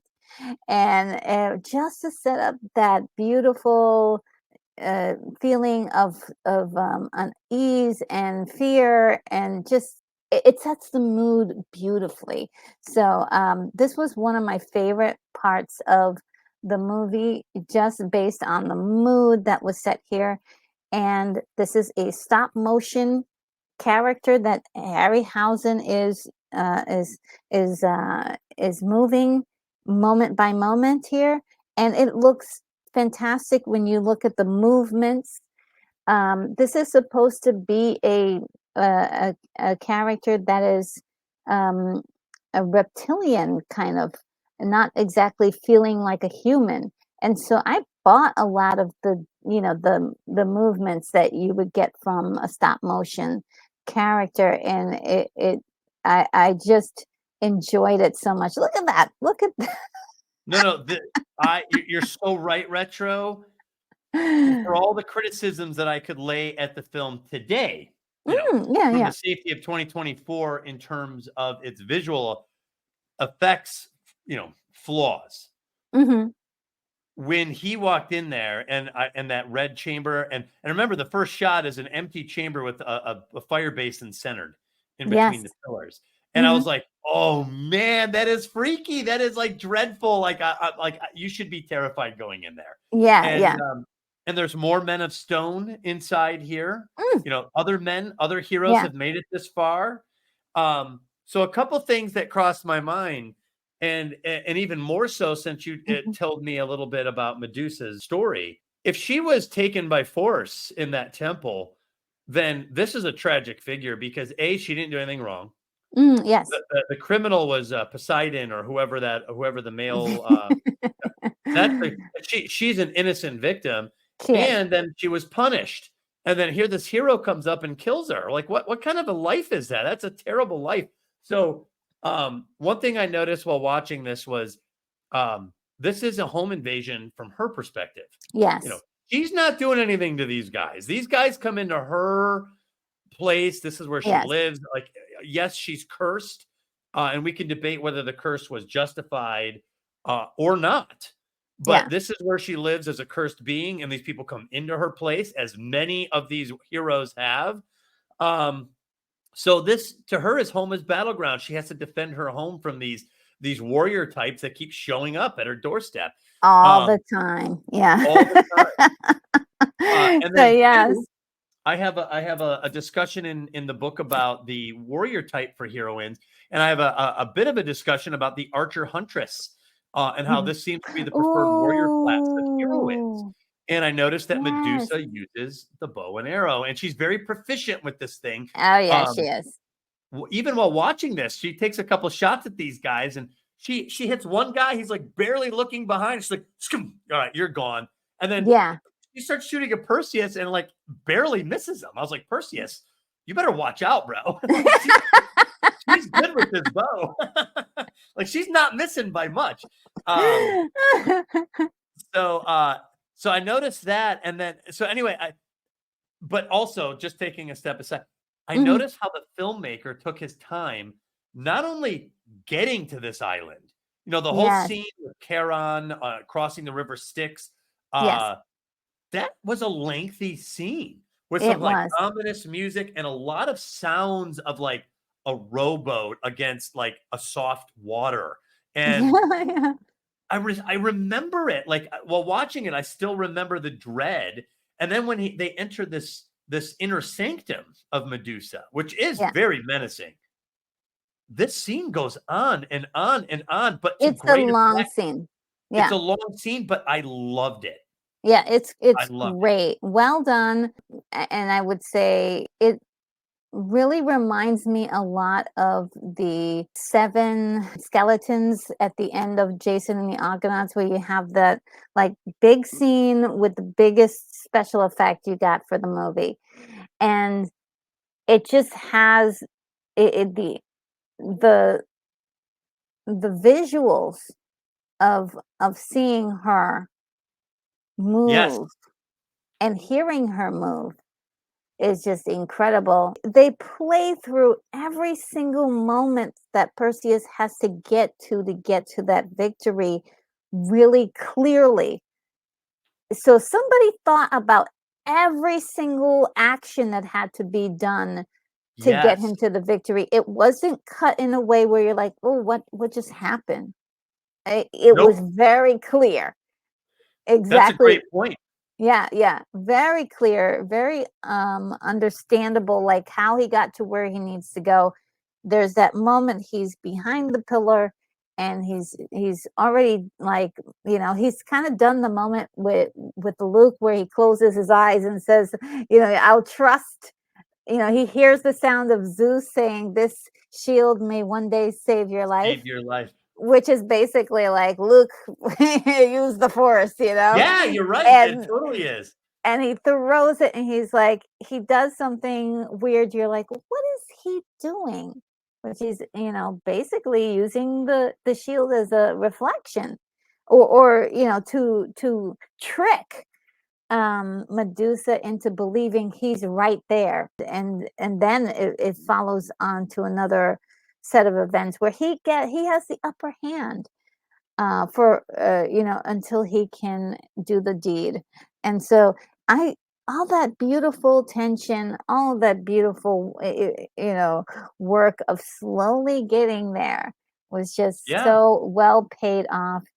And this is another close-up of the face of Medusa, how expressive she was. She was so expressive. I was like, wow, look at, all of the facial character she has. It definitely felt like she was a character as a puppet, but I felt 100%. Like she was a character. So yeah, and to piggyback what you're saying, they show her as a huntress. Like they show scenes, they dedicate camera shot to her looking.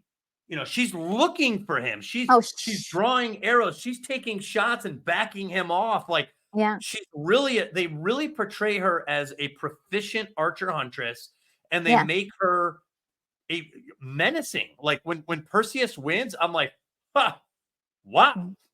Because how did you do that? Yeah. I mean, he loses the shield in the process, and it's like, wow, what a wild thing that just happened there. You just barely made it, boy. and then there's that great scene, and I love the scene. Even even at this age now, I love watching the scene. She shoots at him. And she shoots at one of his heroic partners, right? And hold the on, heroic partner falls into this shallow pool of water, and he can't resist. He turns around and he looks at her, and she leans in, and the eyes light up, and he turns to stone right there.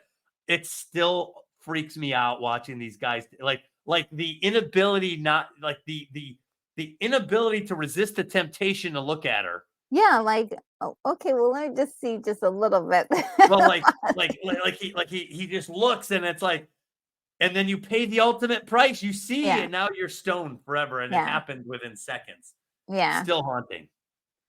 And I do love all that. In the Greek mythology, she's not a threat at all. She is a threat, but she is easily defeated. And it is kind of weird. Listen to this. From her severed head comes out Pegasus. So that's how he gets Pegasus, is from killing Medusa. And from that is a sea creature that is actually the son of Poseidon that she would have had with him. So it's kind of a weird thing Yeah, so she gave birth to two things when she was killed. It was very this is why filmmakers are like, we might have to make some changes. We're gonna have to we cannot have two grown creatures come out of a lady's neck. We just can't. And by the way, I still think it's so gross when her headless body finally, like, it's moving around for a little bit, and then finally it just lays down and like ketchup just comes, like thick blood just starts pouring out. It's like so gross. Yeah. Yeah. And I thought, wow, that is, first of all, to have to animate that must have been really it's very, very difficult. I still like trying to figure out, okay, how was that done? But very I that whole scene is just miraculous, like how the scream was very like curdling. That Yes. scream she gives, that last scream is just blood curdling. And then the struggle was like, oh no, please let it be over. Yeah. It was heart-wrenching, just from a human perspective of looking at something dying. It was just kind of gross, but also like, wow, they really thought this through, this whole sequence. They really wanted you to feel like, okay, this was an effort. This was, like,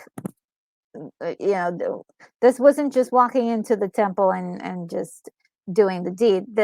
Totally. This was, they lost a lot of people. They lost a lot of people. I think he And lost all of his heroic partners, right?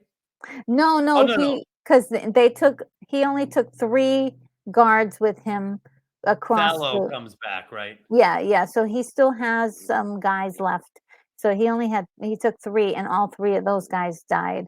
This is the movie that was done in 2010, and their version of Medusa, which is very interesting. I don't think that holds up either. If you're looking at it, I would say it's less memorable by far. it's less memorable, and it was that it was too busy because all of the snakes all at one time, with their mouths open, maybe a little too distracting. But I didn't hate this movie. This was not a bad movie actually. But I Right. thought I that didn't think it was bad. this was a weird choice. And I think they were trying to really do that because it was a 3D movie on top of that too. So they wanted Oh, like that's that. right. They wanted that whole thing, which can really mess with a movie really lasting the test of time, really. Well, what happened was in 2009, Mhm. Avatar came out and blew the lid off Oh, that's it. 3D. Yeah. And I remember Alice in Wonderland was the very next movie that came out after Avatar. And they said Alice in Wonderland in 3D. It was Tim Burton's. And I saw the movie and it was so average at best. But it did so good at the box office because everyone was so high off of that Avatar 3D experience that they all Yeah. went out to see Alice in Wonderland. So this movie, I think, what was it? It got caught up in that 3D bonanza Yeah. after Avatar, and it did. The 3D bonanza did not last. Yeah. It didn't. It was just a short stint, but also, yeah, it just kind of blows my mind how we can go from a very iconic look for Medusa to something that doesn't look as incredible. And I wonder why. I keep wondering why. And here's another scene from this moment where it's like the ultimate moment. And again, it like visually should be stunning, should be like iconic, but it just looks like a bunch of CG stuff movement. Like I don't really feel like it's a real thing in a real space. Well, yeah, you know what? You're totally right. It doesn't. It does. It looks more like a video game cut Video scene. game. Yeah, Yes, yes, it yes. doesn't. It doesn't command your mind. This is an issue with me. Your mind knows that this is not a real place, right? Yes. Now, in the old Clash of the Titans, we knew that we were watching visual effects, but we also felt that she was real because she was. Yes. That was a Yes. real creature made of rubber, probably. You know, she was tangible. And that setting, like everything about that setting, still tugged on something in your mind that said, "This is this does not look real." And is he looking at her in that scene? Like he shouldn't be looking at her. Yeah. And the body of the snake looks fatter. I don't know, like down low. I don't know. I think something's just not. It's uncanny too. Steady approach. You know, this is the tortoise and the hare. You know, we're watching the hare lose the race here. Whereas the older, slower film did it right. They were slow and steady, won the race on that one. Yeah. Which is a shame now. And this is another really incredibly iconic moment for Clash of the Titans when Perseus raises the head of Medusa, and this is the 2010 version, and how much different that looks. And why the snakes' mouths are always open? I know, they're like, what is going on? Yeah, it's really terrible, and it's you can tell they put a lot of work into it, and but the one is iconic and one is not. So what do you think the difference is? So this is what I love this discussion more than anything else, because the art has been made and we recognize that one works and one does not. We know that now. Yeah. Our job, in my opinion, is to try to understand why, so that we can borrow from the winning side. Right? Yeah. Why do you think? I'm just curious about I'm not saying I have the answer or anything like that. I'm just curious what you think. What do you think?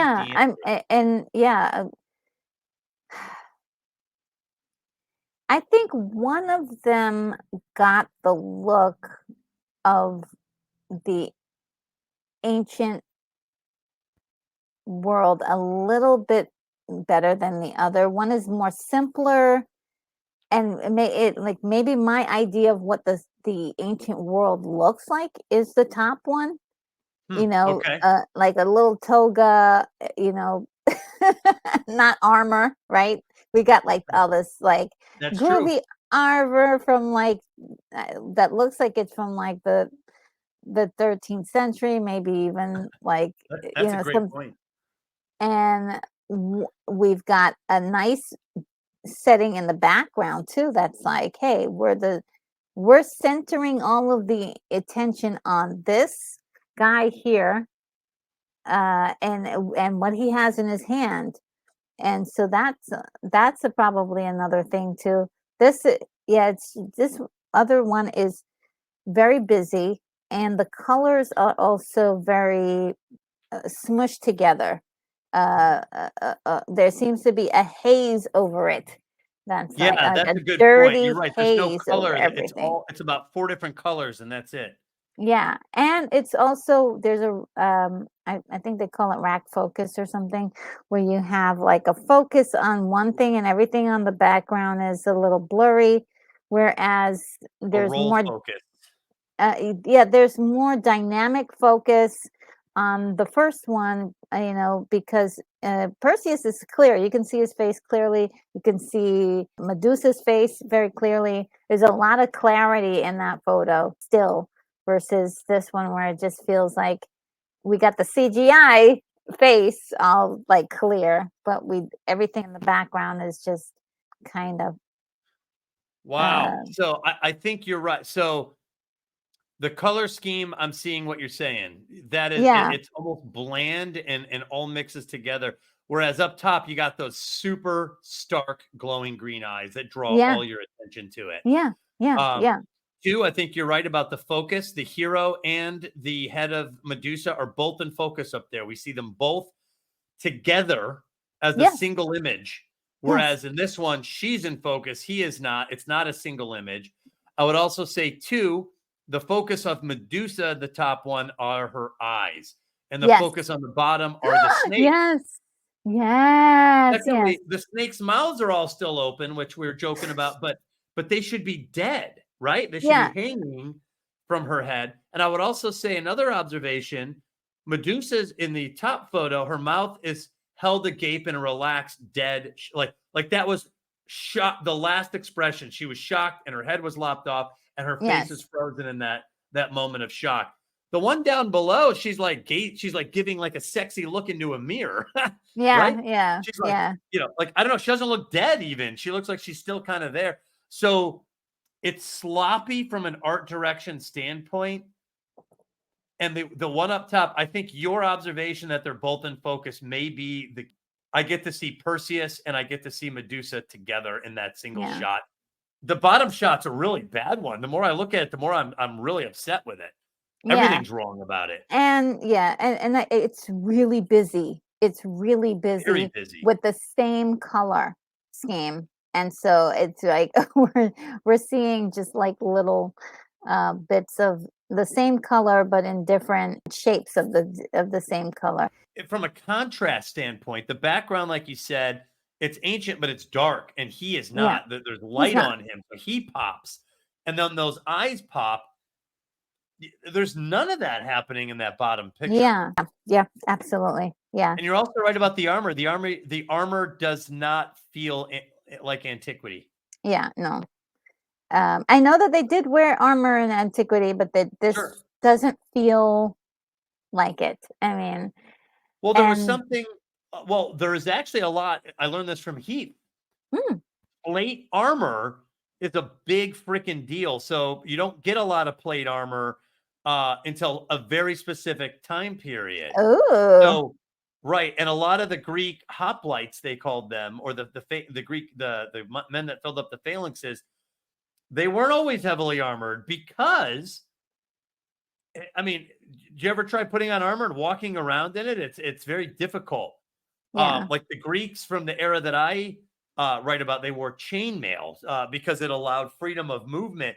That looks like advanced armor that's not accurate to the period. Whereas Perseus immediately suggests some vulnerability because he's not heavily armored. It's all about it's not about defense, it's about offense.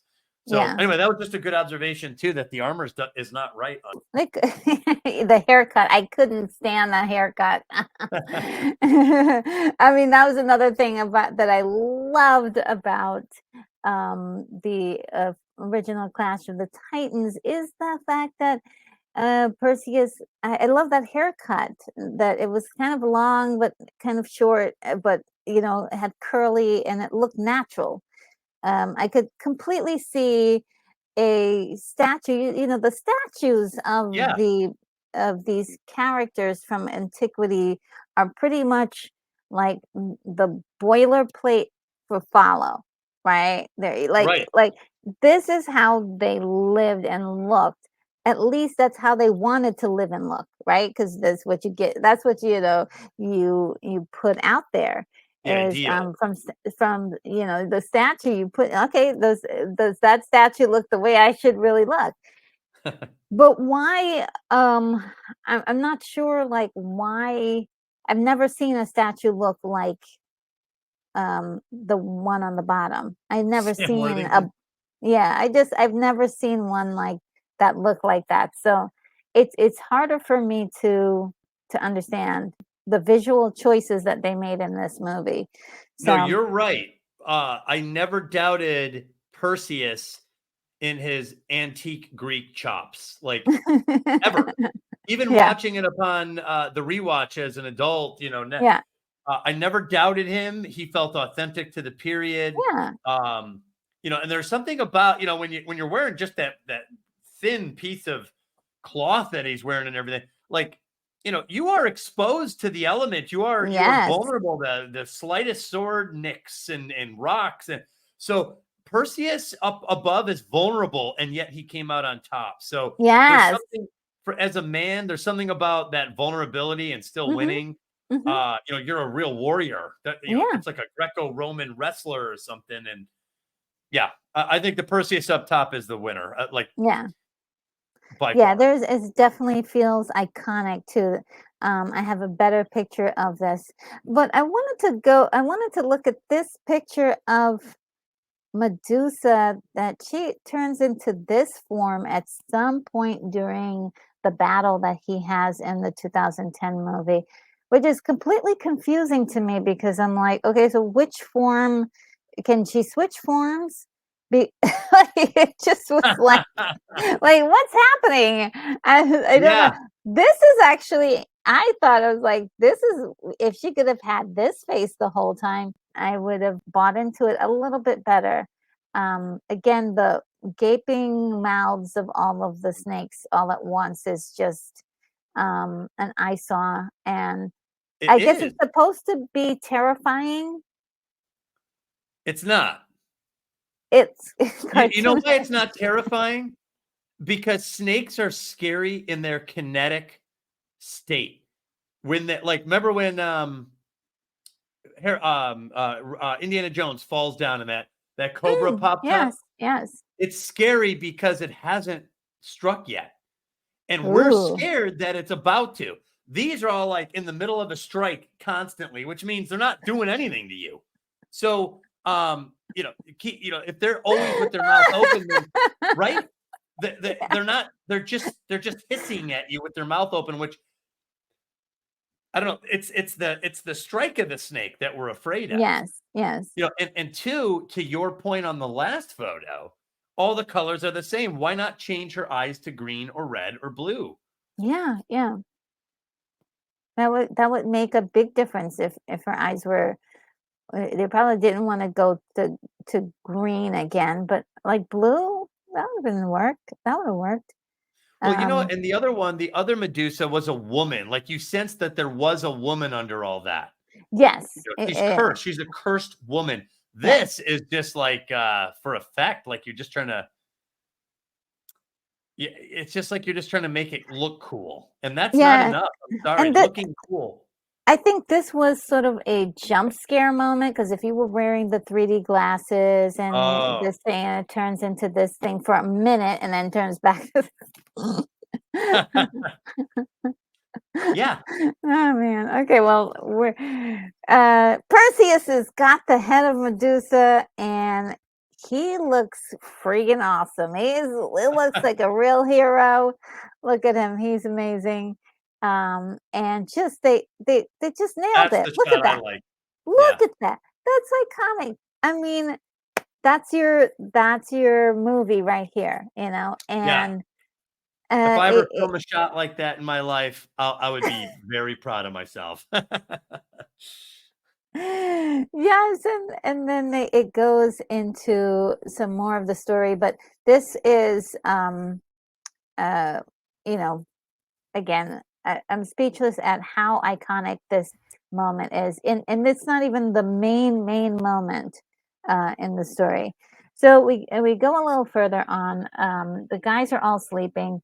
Calibos comes along and he sticks a pitchfork into the bag holding Medusa's head, and I love the way that they transitioned to let us know that that red bag contains Medusa's head in it, where they take the shot of him holding the head, and then they show us the bag.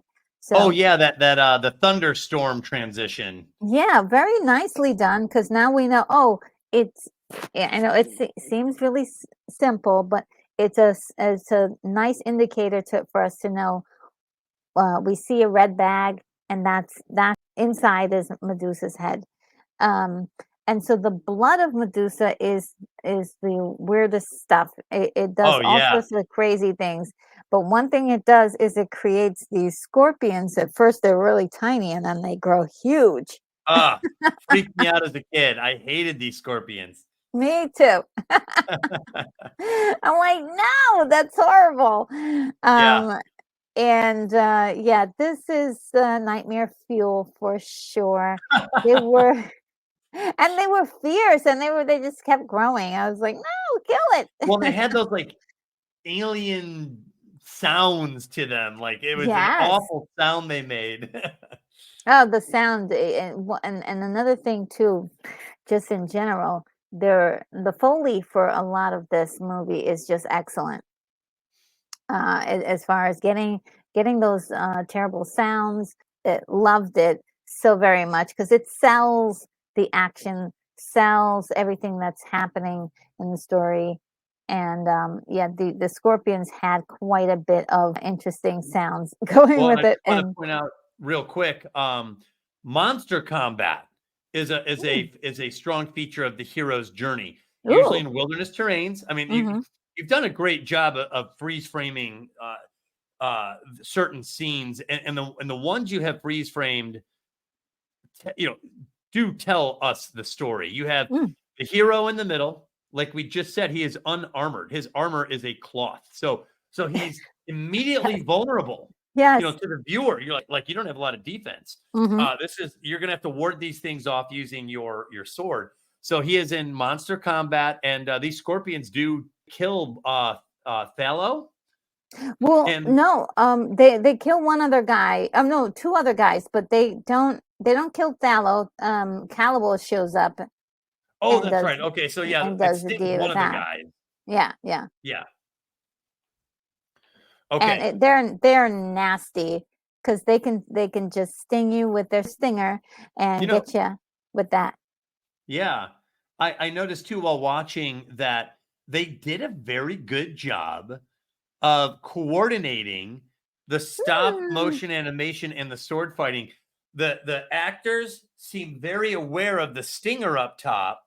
There were several times they would do that. They would slap. I was like, that's pretty convincing sword play against two pincers and a stinger up top. So I felt like they did and that's all the director and the actor, of course, but they did a good job of making that look believable. Yes, and there is a technique. It's something that Harryhausen really developed, and he developed that back from the old days with the movies in the 50s and the 60s, where he would film the guys fighting these, invisible creatures, but then he would match up the puppets to be in the right spot where they needed to go. But it was like they sometimes what they would do is they'd have them record with something in the space to fight against. So it to build the choreography, and then have the guys actually do the choreography without any visual aids or anything. Just do it based on their movements that they studied and practiced. And then he would have a projector with the performance in the background, and then put in the puppets and just like frame it all up. It just wow.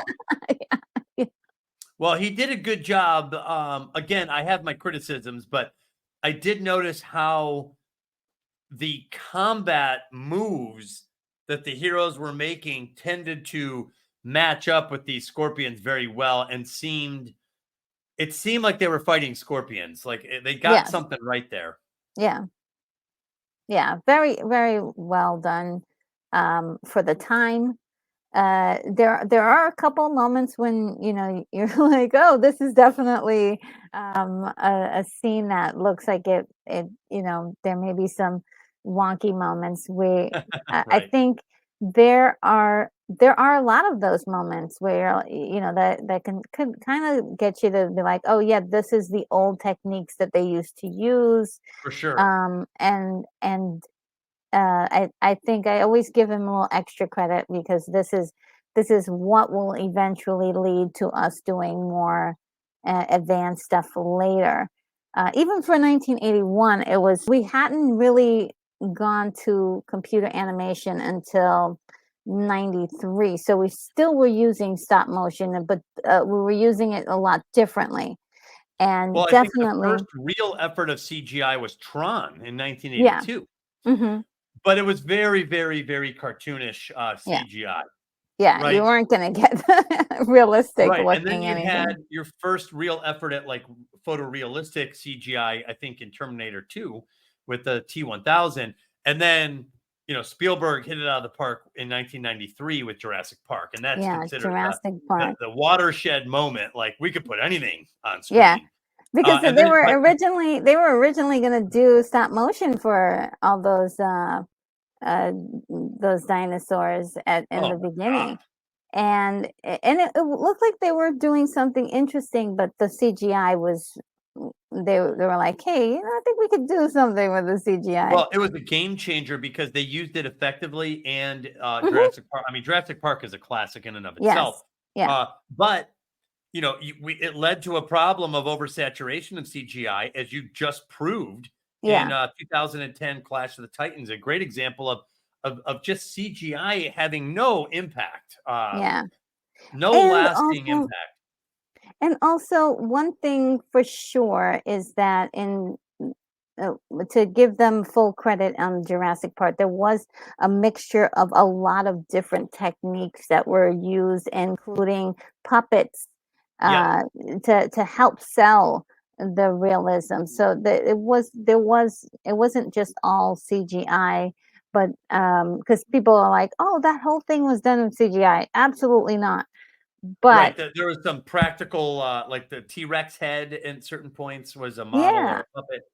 Yeah. And so that combination really is what was selling this, the ideas of real dinosaurs. And I hope we continue to go down the idea of like partnering up all of the methods instead of just depending on one to lead the whole thing, because I don't think we're there. I don't think we're quite there yet.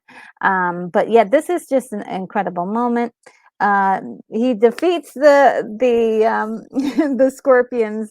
He's the only one left. His friend has been killed. He manages to kill Calibos, and it is which a lot of people would say, why didn't you kill him in the swamp earlier? So this was long overdue. So what they should have done is not kill Calibos and have her figure out a way. They should have had it planned to where she defeated Calibos at the end of this film, because that would have structurally worked better with the heroine's labyrinth, which was present.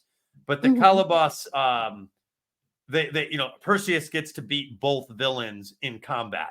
So you get two heroes' journey endings instead of a heroine's labyrinth ending from her and Calibos. And Calibos is her problem. Yes. Now, how would you, if you were writing the story, how would you have her deal with Calibos? I think I would have her imprison him. I think I would have him show up at the celebration of this great victory that Perseus has done. All the court is there, and I would have had Calibos appear with his minions, and maybe and threaten to kill Perseus, and then I would have Perseus refuse to fight him because he pities him or something, and then I think I would have had her have him arrested and thrown in prison after he makes some appeal that she belongs with no other man but him. I would have her imprison him. A, it opens itself up to a sequel, and B, it shows her in a authority role as well. Arrest this man and have him, appealing to her as he's being pulled away and thrown into the dungeon. But I think that would, I just would have liked to have seen her handle Calibos instead of Perseus. But that whatever. I think it's totally valid, and I love that that is actually working within her power set as a princess, and it makes a lot of sense. Like it totally makes sense, and I don't understand why people believe that being a princess is like a weaker position. like being a princess, I'm like, where did being a part of the royal royal court of like the main set of people in the royal family is quite powerful. You have a lot of power.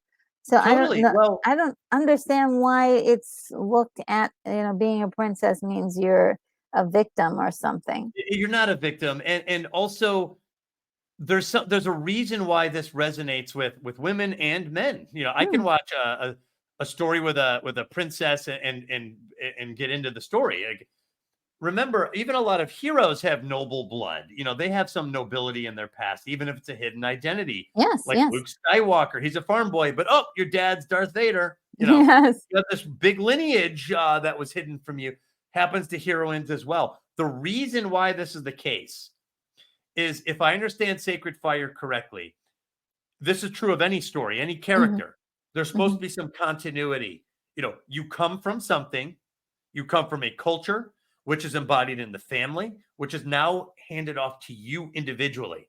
And this is where a lot of, you know, Luke in A New Hope, his Sacred Fire is discussed. You know, it's like, your father was the greatest star pilot of all time, and he was killed by a young, you know, Jedi named Darth Vader. That was the original story. Yes. So, you know, they even said, why do you want to become a Jedi? And Luke's answer is, mostly because of my in Empire Strikes Back, mostly because of my father.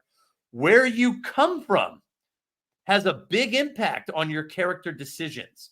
So from a storytelling standpoint, if continuity, you know, the culture you come from, the family you come from matters, what is a way to superpower that? Well, you don't just come from any family, you come from the royal family.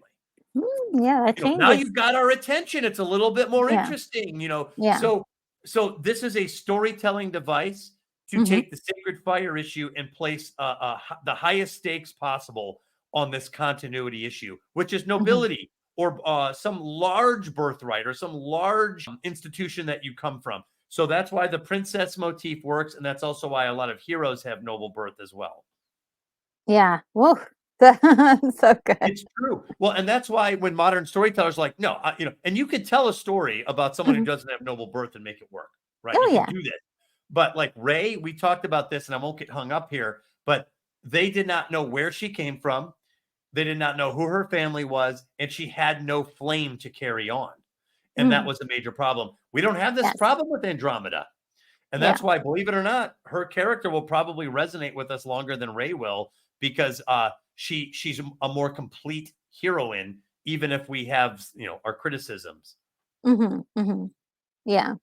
And I was gonna, before we go, from this, I wanted to compare her to Medusa's story in both stories based on the Greek mythology, that we're talking about two people who was heralded as beautiful, and so as sort of like beauty in itself being part of like the curse of beauty, like the being beautiful has cursed these two women into their storylines.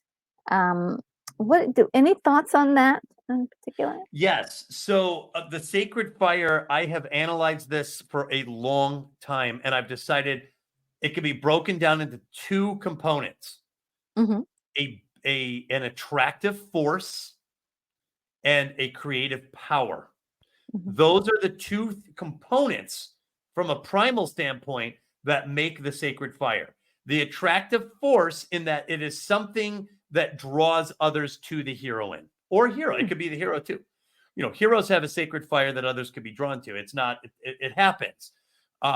It tends to express itself through the hero's labor. That just tends to be the case. However, there's an attractive force, something that attracts others to this hero or heroine, right? And a creative power. There's something that the heroine can do. There's something that the heroine can create that others are mesmerized by. That is the Sacred Fire. Now, from a primal standpoint, I think this is the root source of where the Sacred Fire idea emanates from. I don't think we created it. I think it's just there inherently, and we react to it. I think the female ability to create life is the primal source. The primal source. We understand that you know, a woman can conceive, and that this is valuable to society, and all of these things. I think that's a primal source of it. And so a lot of older stories will focus on that. You know, marrying the princess is a big deal. Why? Yes. Well, she's going to have babies. She'll perpetuate the culture in this form, and she's beautiful. You know, she's a beautiful princess, and marrying her matters. That is the oldest version of that trope. However, this is true in a large spectrum of ways. You can have people that are attracted to a female character for her abilities, for her professionalism, for her know-how or acumen, for her intuition, whatever it is. Yeah. Whatever it is that attracts other characters to the heroine will resonate. Now, if she's beautiful, it's easy to understand where that is. It's easy because you could see it. She's beautiful. Obviously, there's going to be something that is attracting others to her, mostly men, I would say. But her creative powers don't have to be childbearing. That is the primal source. It could be much more complex. Amadeus, we talked about Amadeus. Here's a male character. His creative power is making music, not having babies. Yes. It draws people to him. It's an attractive force, and it's a creative power, and people try to possess him because of it. So Amadeus is a great male example of what a lot of heroines experience in that same dynamic. So that's why it's archetypal. And I'm saying in a feminine version, the root source might be the creative power of life, but more complex, more nuanced forms are any creative power. I do think that there is a relationship between the beautiful princess who we want to marry, or who's looking for a suitor, versus Clarice Starling, who people are attracted to because, well, she is pretty. Like, they do show that people are attracted to her physically, but Hannibal Lecter's mostly attracted to her because of her passion for trying to solve crimes and save lives. That's her sacred fire. That's the most attractive thing about her in that. So a good writer can take the archetypal components of an attractive force and a creative power and make something unique with it out of your heroine or hero to make it work. But an old, time-tested version is the beautiful princess. So that will work. Yeah. That I thought it was really interesting, the two characters, how there were specific verbiage that was used to describe kind of like their beauty, and how that beauty has kind of led them to sort of these unfortunate situations. I mean, and I think in both cases it had to do with exactly what you're saying about wanting that, to possess that beauty. Believe it or not, I think the beauty is what draws let's say the Minotaur, the evil character, in. The hero is attracted to the beauty, the attractive force of the heroine in a lot of these stories as well, equally. They're both drawn to the heroine. It's the creative power, I think, that is the most mystifying, because the masked Minotaur cannot do it. It seems to be the one thing that the masked Minotaur doesn't understand. And that is why there's this bizarre desire by the masked Minotaur to possess the heroine for that creative power. Like Salieri with Mozart. Yes. He can't write music inspired by God. So he must possess Mozart in order to do it. There's even that scene at the end where he gets to take dictation from Mozart. It's the closest he can ever get to writing the notes of God, right? Yes. So that's what draws the masked Minotaur in. So yes, there is an absolute danger to the sacred fire of the heroine. You may attract a masked Minotaur who is trying to possess you, and there's a soullessness to this, right? So like Calibos doesn't love her the way Perseus does. He just wants to possess her, and that is the crime. So a lot of heroines will have this masked Minotaur factor where they are being possessed, or there is damage, tragic damage done from attracting the wrong type of individual, or being possessed or captured by somebody. Rose in Titanic with Cal Hotley. Like, there's so many examples of heroines whose beauty is that double-edged sword. Yeah. Oh, so good. Yeah. I love this. I love it. And the Kraken is here. He's ready to now what exactly he's going to do with this lady, I don't know. He's going to have her for lunch. But he shows up, and let's talk about the design. We talked a little bit about the design. He does have wobbly arms where there's like no joints in them. I always thought that was funny. Yes. And so I guess they were I was trying to think, like, is he supposed to be part octopus? But the lower half of him is got octopus kind of a body, octopus body, I think, for the Kraken. In real life or this design? Oh, in this design. I thought it kind of tapered off into, like, they always show that over the head scene of them going back into the cave, and it seems like one long tail with some like fins underneath. Okay, yes, that's it. And yeah, he's a massive creature. To give you some scale, this is one piece of the scale here, and here's Pegasus. Poor thing, is so small next to him, and this is Bulbo right here. He's gigantic. Yeah. Gigantic creature. This is all very much, very interesting because they play it to the last moment. And you're like, okay, Yeah. where's Perseus? Oh my God, he's gonna eat her. Oh my goodness. And Perseus shows up. It's not just easy. There's a bit of a struggle to get it, Right. get him in the right spot. And Bobo takes a couple of bruises. Oh, yes, he does. And poor Pegasus, I was like, no, you can't kill Pegasus. Yeah, Pegasus kind of dives into the water even, right? I know. I thought he was done for. I was like, no, he lost Pegasus.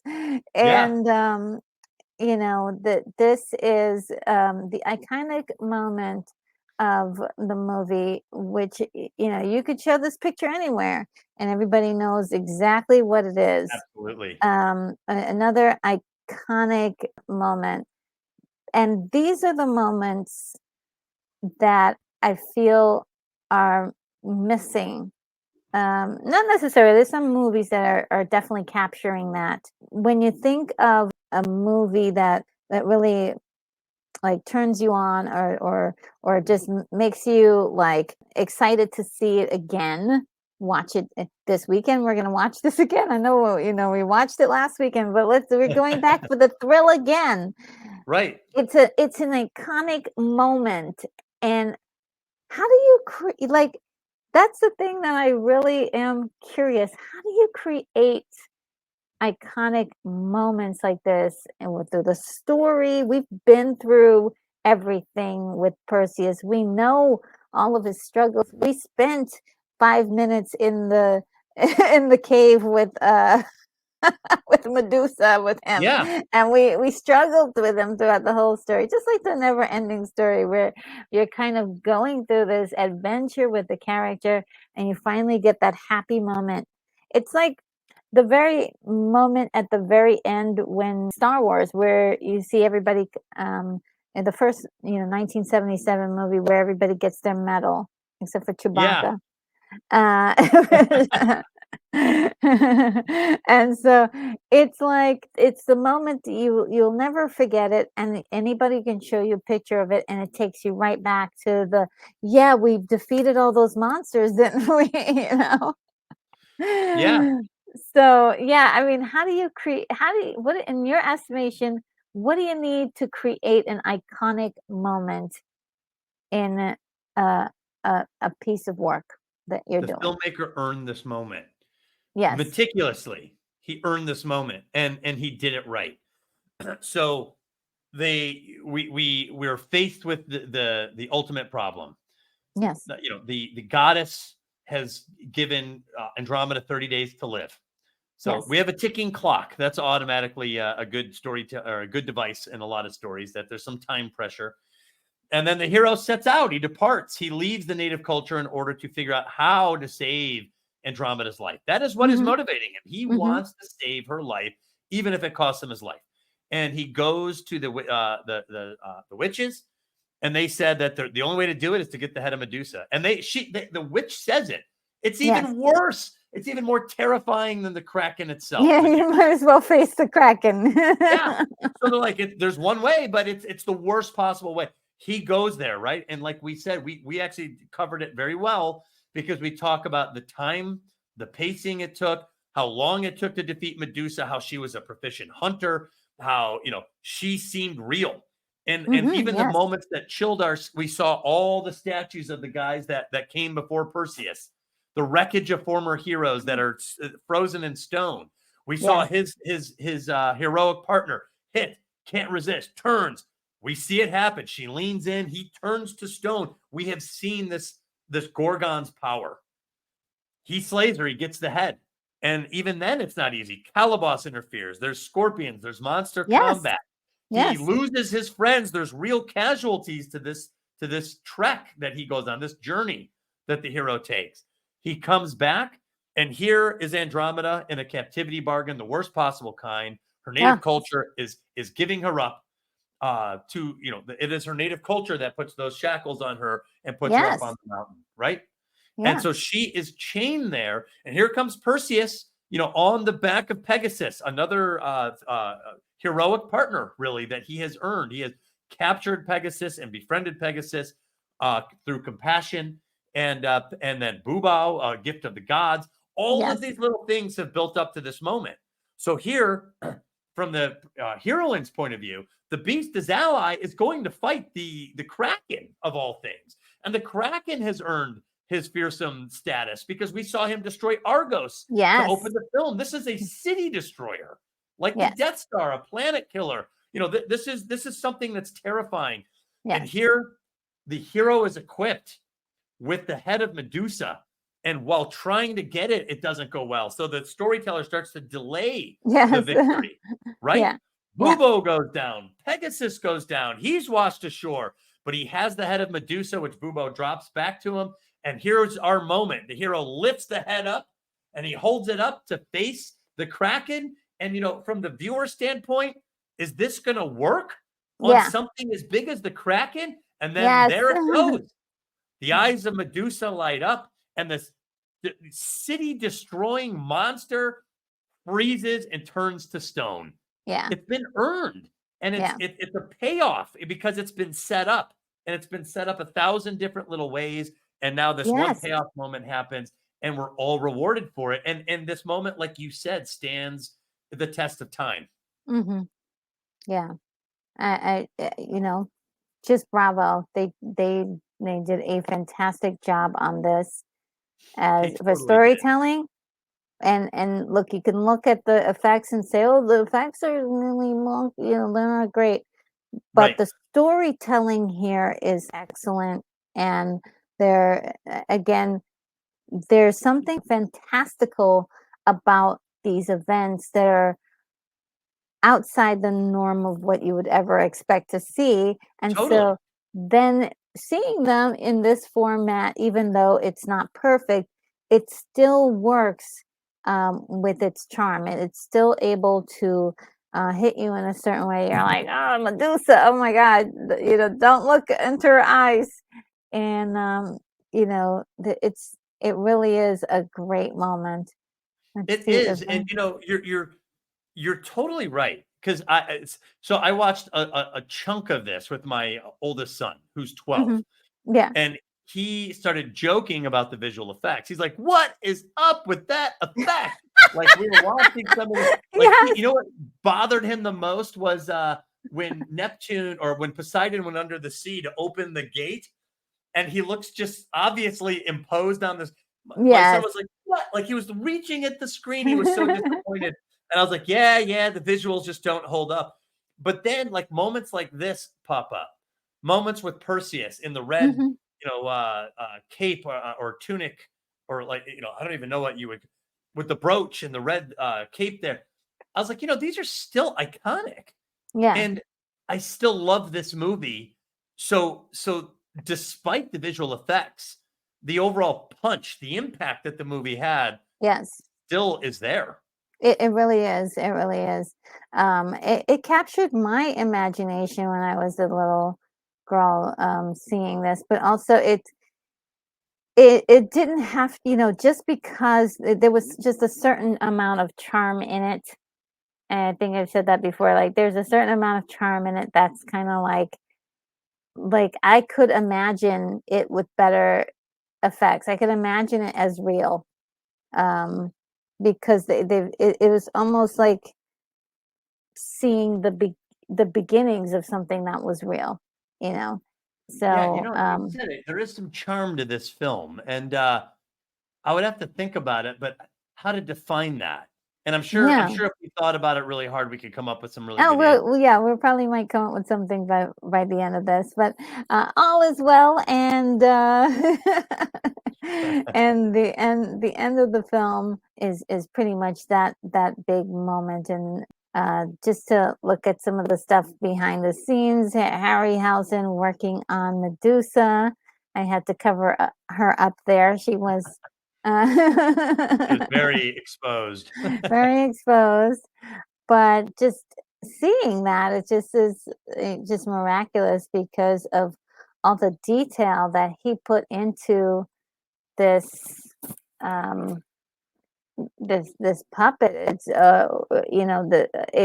it had, like, right here you don't see any of the scaled body. It's a smooth piece of clay, and he puts that in there. He puts all the little details for this creature.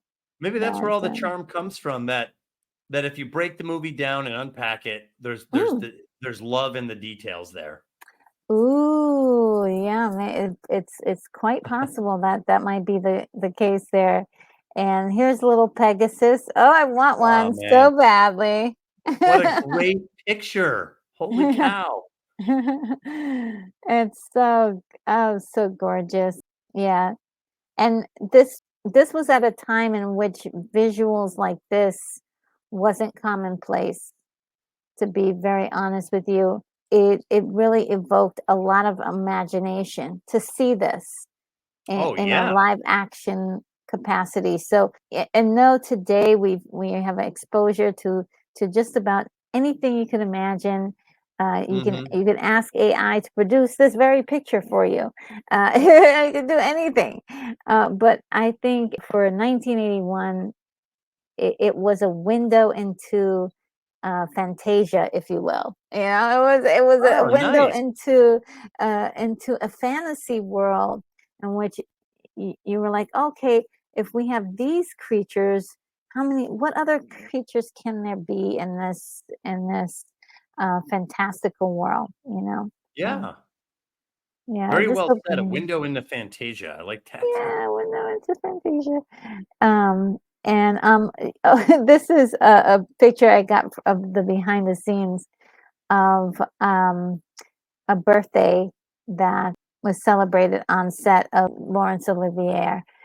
Very very nice that they did that on set. And then, that's cool. Ooh, Calibos. Yes. I just wanted to really point out the actor who did the physical makeup, who was in the physical live action performance of Calibos, because there are different performances of him, Calibos, right? If you consider that there was a full claymation, or not claymation, but a full model of him that was stop motion. And then there was also an animated version of him as well for a few seconds on screen. And then he was played by Neil McCarthy, who did a fantastic job of selling us all that malice and menacing looks in those, just had the embodiment of a person who is very, very spoiled, but also entitled, and all of those things that again, it was very over the top, very theatrical, very Disney villain, right, from like the 90s, but it felt like it fit perfectly in the story. And I guess that's another thing too about this movie that kind of fits the profile of sort of an antiquity style, is that when you think about antiquity, a lot of times you get the portrayal of formal speaking, a lot of English actors, a lot of theatrical actors, to present this like, oh yes, we're in antiquity. And it's like, it helps to sell the actual theme of the story, the flavor, or I'm trying to think of the right word, but it helps to make it feel like a real production about antiquity. Yeah, I think that's the best way to. Like an effort at authenticity to break up the modern language a little bit. Yes, because modern language feels modern, right? You don't want to Right. like, hey dudes, what's up? Yeah, we're we're in antiquity. That's but it's kind of nice to when they're using actors of a certain caliber or a certain accent. It just feels more officially different than our world.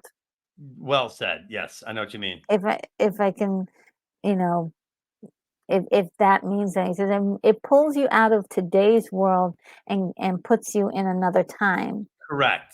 And so I love that he was able to do that. A lot of the actors were able to do that. Even Burgess Meredith. Oh, he was great. It was really wild because I just felt like he fit right in the story, and he was great. This was a fantastic performance for Calibos. It was just really good. Yep. And this is a miniature set here of the destruction of Argos, and it looks insanely good. There was some people on the internet. I got to look at some reactions, and they were very impressed with this. And you know how much I always talk about the miniatures and how much I love it. I love that they went through the trouble on this. Now, the only thing with miniatures is that, especially when it do with water has a strange consistency that depending on what the size of your miniature, sometimes the water could look like it doesn't match up. Right. It looks too big for the set. Yes. But there were a couple of moments where I was like, "Oh, that looks pretty good," Yeah, for all the visual effects, I thought that some of the destruction of Argos scenes were pretty good. I thought, maybe some of the small people that were put in there, didn't hold up quite, but there was plenty of really good water scenes, I thought. Yeah. And this was, I think, I'm not sure if this was the best of the time, but I thought it was still decent. Again, we weren't that much advanced, but you think about movies like Blade Runner, and you think about movies like Empire Strikes Back. Now, just those two movies, though, have been touched up over the years. That's true. So that we have to take that into consideration. We're never looking at any of the Star Wars movies. We're not looking at the actual raw first footage that is correct material. So they've all been doctored up. So I know a lot of people are like, yeah, but it's not as good as Star Wars, and that was done in 1977.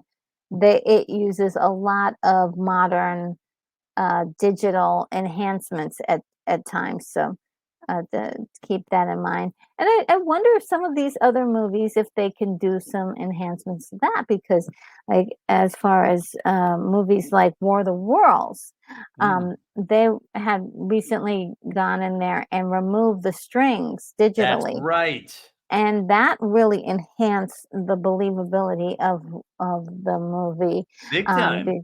Yeah, because a lot of people, they see those strings and they're like, I'm out. Yeah, it's true. Like it would be hard to capture a new generation of kids, like my kids trying to watch these films. If the visual effects look really hokey, it takes them out of the movie. But I will say, my oldest son is Jacob. He sat there and watched a lot of Clash of the Titans. So again, and I was monitoring him because he kept making fun of the visuals. Yeah. So I was keeping an eye. I'm like, but you're watching, buddy. You're still watching. So Clash of the Titans. Something. What? There was something that kept him there. Correct. Something there. And that's what I care about. When there's something there, I want to know what that something is. Yes. And I think it's the excitement of the adventure. The music helps to pull everything together. It has that whimsy and the like twinkling sounds. It's like, oh, what? It's magical.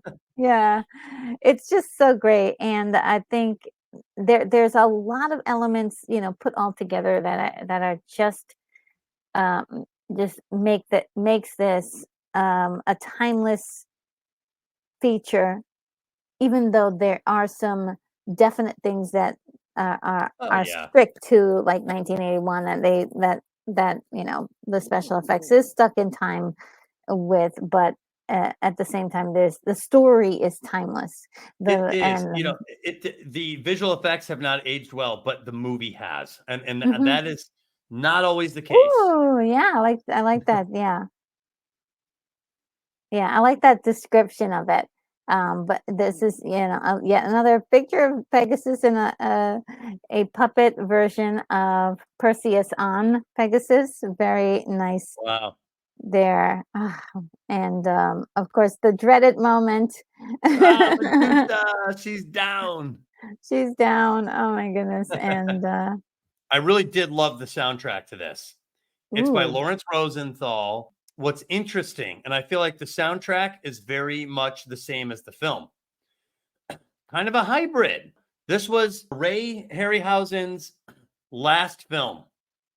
This guy started with Mighty Joe Young in 1949, the Seven Voyages of Sinbad in 1958, Jason and the Argonauts 1963, right? Yes. This guy broke the mold. Yes. Harryhausen was George Lucas before there was George Lucas. He was the guy that came into Hollywood and did things that nobody ever saw before. I've watched a million documentaries. I'm Gen X. So when I watch documentaries, I'm watching usually Lucas and Spielberg and those guys. Yeah. And all of them talk about Jason and the Argonauts and the skeletons that fought, and it had such an impact on the culture. Harryhausen, that he changed what was possible for what you could capture on film, right? Yeah. So here's 1981. The crows have come home to roost. All those little boys that saw Jason and the Argonauts in 1963 that were like, whoa, skeletons fighting real people? Those little boys. And I've watched the documentary recently, Light and Magic, about Star Wars and Lucas and Phil Tippett and Stan Winston, all those guys that would become Lucasfilm. Yes. There's footage of them as boys in the movies that they made, their home videos of little snakes in Play-Doh, of being picked up by a bird, like really cool, clever camera work. And these guys were like 12 years old. Who inspired them? Harryhausen. Yes. That's who got them. And then those crows came home to roost because those boys grew up into men. And that group of misfits was gathered up by George Lucas and made into Lucasfilm. And they made Star Wars. And in 1980, they made Empire Strikes Back. Harryhausen comes back one last time for Clash of the Titans. Yes. And this movie has all of his fingerprints on it. You can't help but notice the Jason and the Argonauts feel to Clash of the Titans, right? Yes. So you get this hybrid. You get almost like a 1960s epic in the feel of a lot of this, in the level of technology used, and then yet it's trying to be a heroic 1980s movie a la Star Wars, or what would become the 1980s. Yes. So there's evidence that they're trying to do this in this cool new way, using these outdated techniques from an aging filmmaker visionary who is bowing out after this film. Yeah. So Empire Strikes Back came out the year before this movie. Yes. All those people he inspired, and Empire Strikes Back is my all-time favorite film.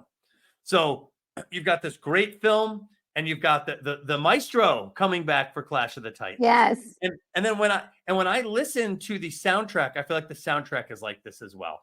It feels like a 1960s epic with a sweeping score. And yet there's a lot of thematic melodies that are very similar to John Williams. So the score, the film, this movie is so unique that you have this old maestro using old maestro's tricks in an era that's about to redefine all of Hollywood. Yes. All of that's in Clash of the Titans. And I love it. That's one of the reasons I love this film. Yes. I mean, it was a throwback for in 1981, but just to give like a little bit of comparison or just to to mention that Empire Strikes Back used a lot of stop motion for the AT-ATs. For the AT-ATs and a whole bunch. They used a lot of stop motion for the following film after that, The Return of the Jedi, as well. So the methods, the methods were still in place that he was using. So at that time, it wasn't antiquated for him to use these methods. No, stop motion. Right, stop motion wasn't done, but he used what I feel like was an older version of stop motion. I think fewer frames per second. You can get a little bit more of the rigidity of the creatures. Yeah. Whereas I feel like Empire Strikes Back, it was a little bit more fluid in the stop motion. Yeah, I mean, and now I think it's been messed with. So it has, it probably has. I know they removed like the green screen line. Yeah, they did do some correction, so it looks really good now. But what I was kind of saying was not so much that it's the way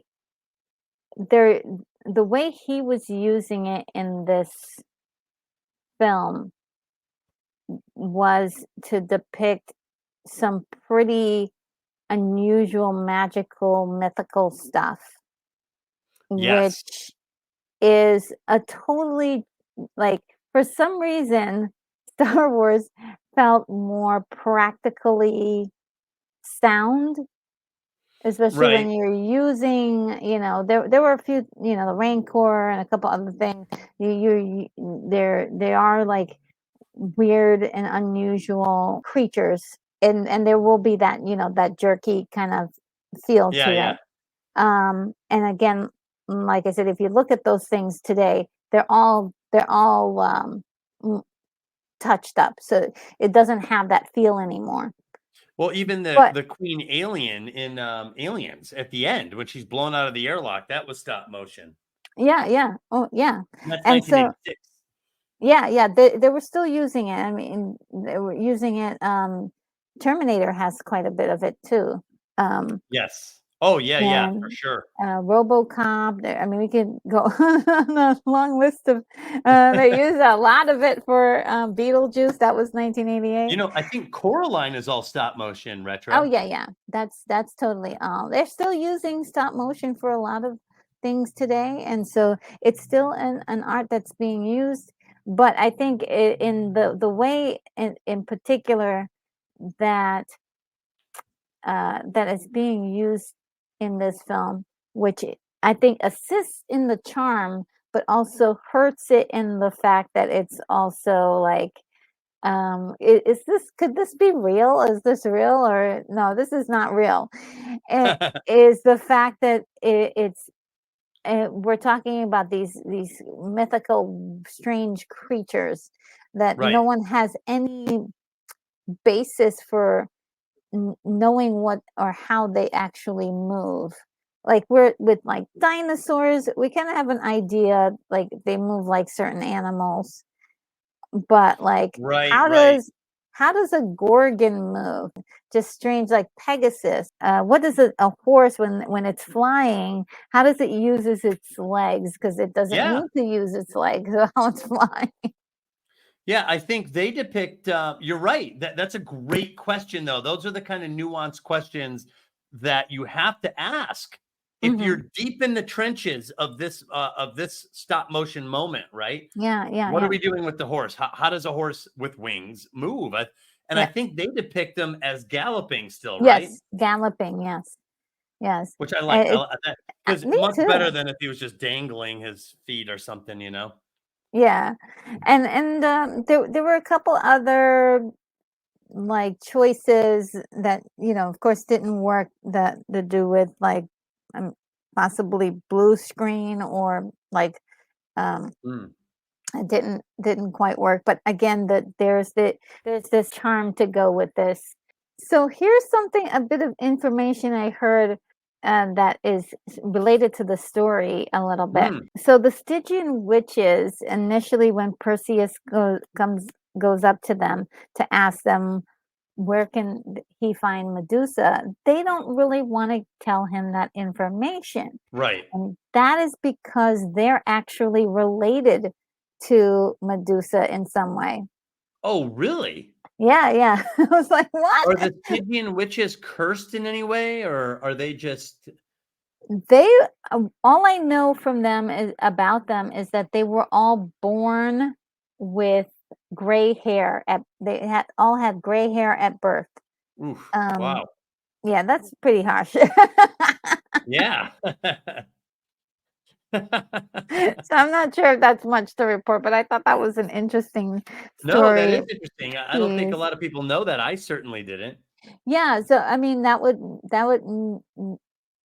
would actually story-wise make sense for the Stygian witches to be like, we don't really want to tell you that story, and therefore Perseus would have to come up with a way to trick them. He just tricks Right. them immediately. There's no reason for him to do that except for maybe protect himself from being eaten alive, because Well, that was hinted at, because remember, they're like, let's see, why don't you come a little closer, and there's the hand that they push down in the... So it was definitely suggested that they thought he was delicious. Yeah.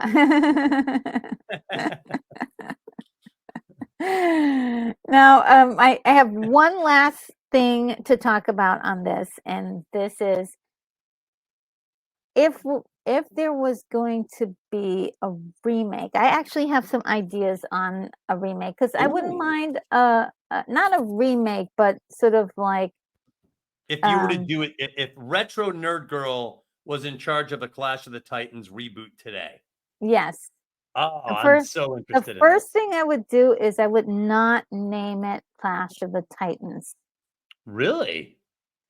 Yes, because I think that's why the 2010 movie doesn't get the, like, if it was just told a story as a story on its own, I think it would have been fine, because it's a fully capable movie. It has a great storyline, but there is when you compare the two movies, it just feels like one is better than the other. Well, it's interesting. You know why that's, and I want to hear what you have to say intently, because I've thought about the title. I love the title, but what it means is Medusa versus the Kraken. So retro. What would you call your movie?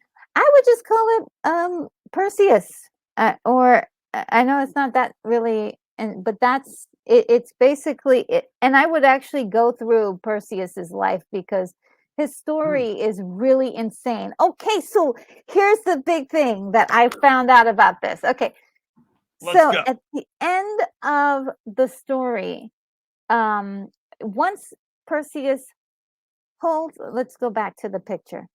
This is great. This is great. You're gonna love it when I tell you this. Once So it Perseus, sounds like go ahead. Yeah, once Perseus holds up the head of Medusa, and the Kraken goes down, okay? He takes the Medusa head and throws it into the water. Yes. Because this is the equivalent of like a nuclear bomb on your hands. Right? Totally. This thing is the most destructive force at this point. Yes, this has hurt a lot of people. But in the story of antiquity, Perseus holds on to it for a while and does some damage. Really? Oh, yes. I mean, he pulls it out for every battle. Really? Like he turns armies to stone? I wouldn't say he turns an army to stone. That would be actually kind of interesting to see. That would be awesome. He turns he's ambushed a couple times, and he uses it as sort of like a neutralizer for the whole room. It's just incredible. I was like, what? Whoa. So yeah, he was very proficient at holding up Medusa's head for everything. Let me show you what I have in my bag. So at a board meeting, if he doesn't like the way that everyone's voting, take you a guys look met at this. Medusa? Yeah. So yeah, Perseus has a very interesting life. Now listen to this. There is a descendant of his called Heracles, which we all know is actually Hercules. This is actually his great grandfather, but he's also his half brother. What? Yes, I'm done. Talk amongst yourselves.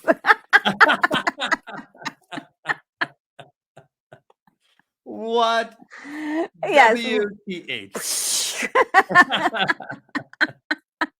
His half brother and his great grandfather? Is that what you said?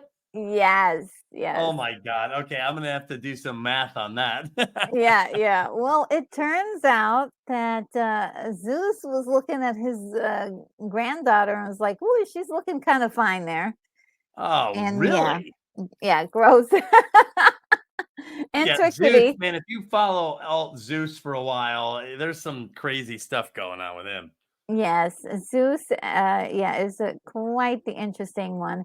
He and Hera were both brother and sister. So that's another thing it was quite normal in those days for families to interact like that. But yeah, that was kind of really that was really like, oh my gosh. Wow. Wow. Yeah, that is crazy. Yeah, that is insane. It is insane. But I thought that I would call a brand new story or brand new version of this. I would give it a different name because then you get to keep Clash of the Titans as its own story of give that movie its respect, right? No, I And see not what mess you're with saying. I see what you're doing. I like it. I yeah. like it. Yeah, not mess with that legacy anymore. Just leave it. Right. And just go on to I would actually try to look at the actual life of Perseus. Now, as you said, the Greek mythology does not give us a whole lot on Andromeda, not that much. But I Right. would there's where I would probably embellish the story a little with some more depth. Now, even the 2010 version did not know what to do with Andromeda, and so they actually made less of her character and introduced a whole nother character to be sort of the love interest, which is that was an interesting choice. But yeah, if I were doing the story, I would actually follow the original story because it's really kind of juicy. He goes through a Right. lot of trials and tribulations, if you will, in his lifetime.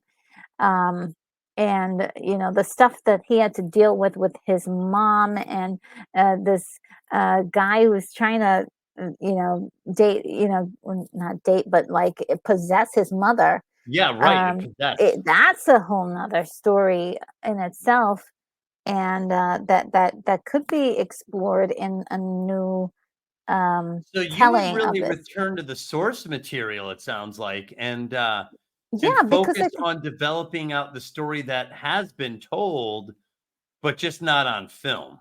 yes, because I think these are all great and great additions for this version of Mhm. the story. It is it's called Clash of the Titans. Maybe there's no actual titans in it, but it's still it's still that story's bones. Yeah, it's quite It a is. title, at this point, Yeah, just to preserve what we loved about this unique film.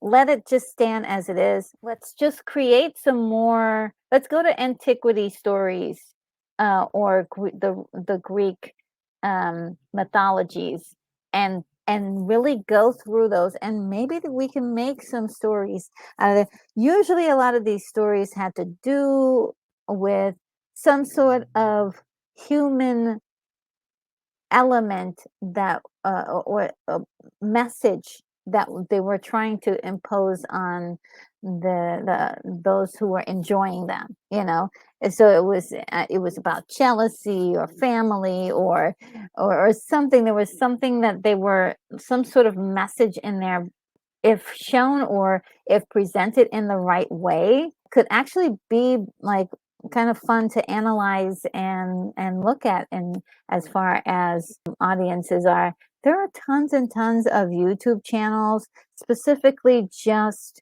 around Greek mythology. There are tons and tons of documentaries about them.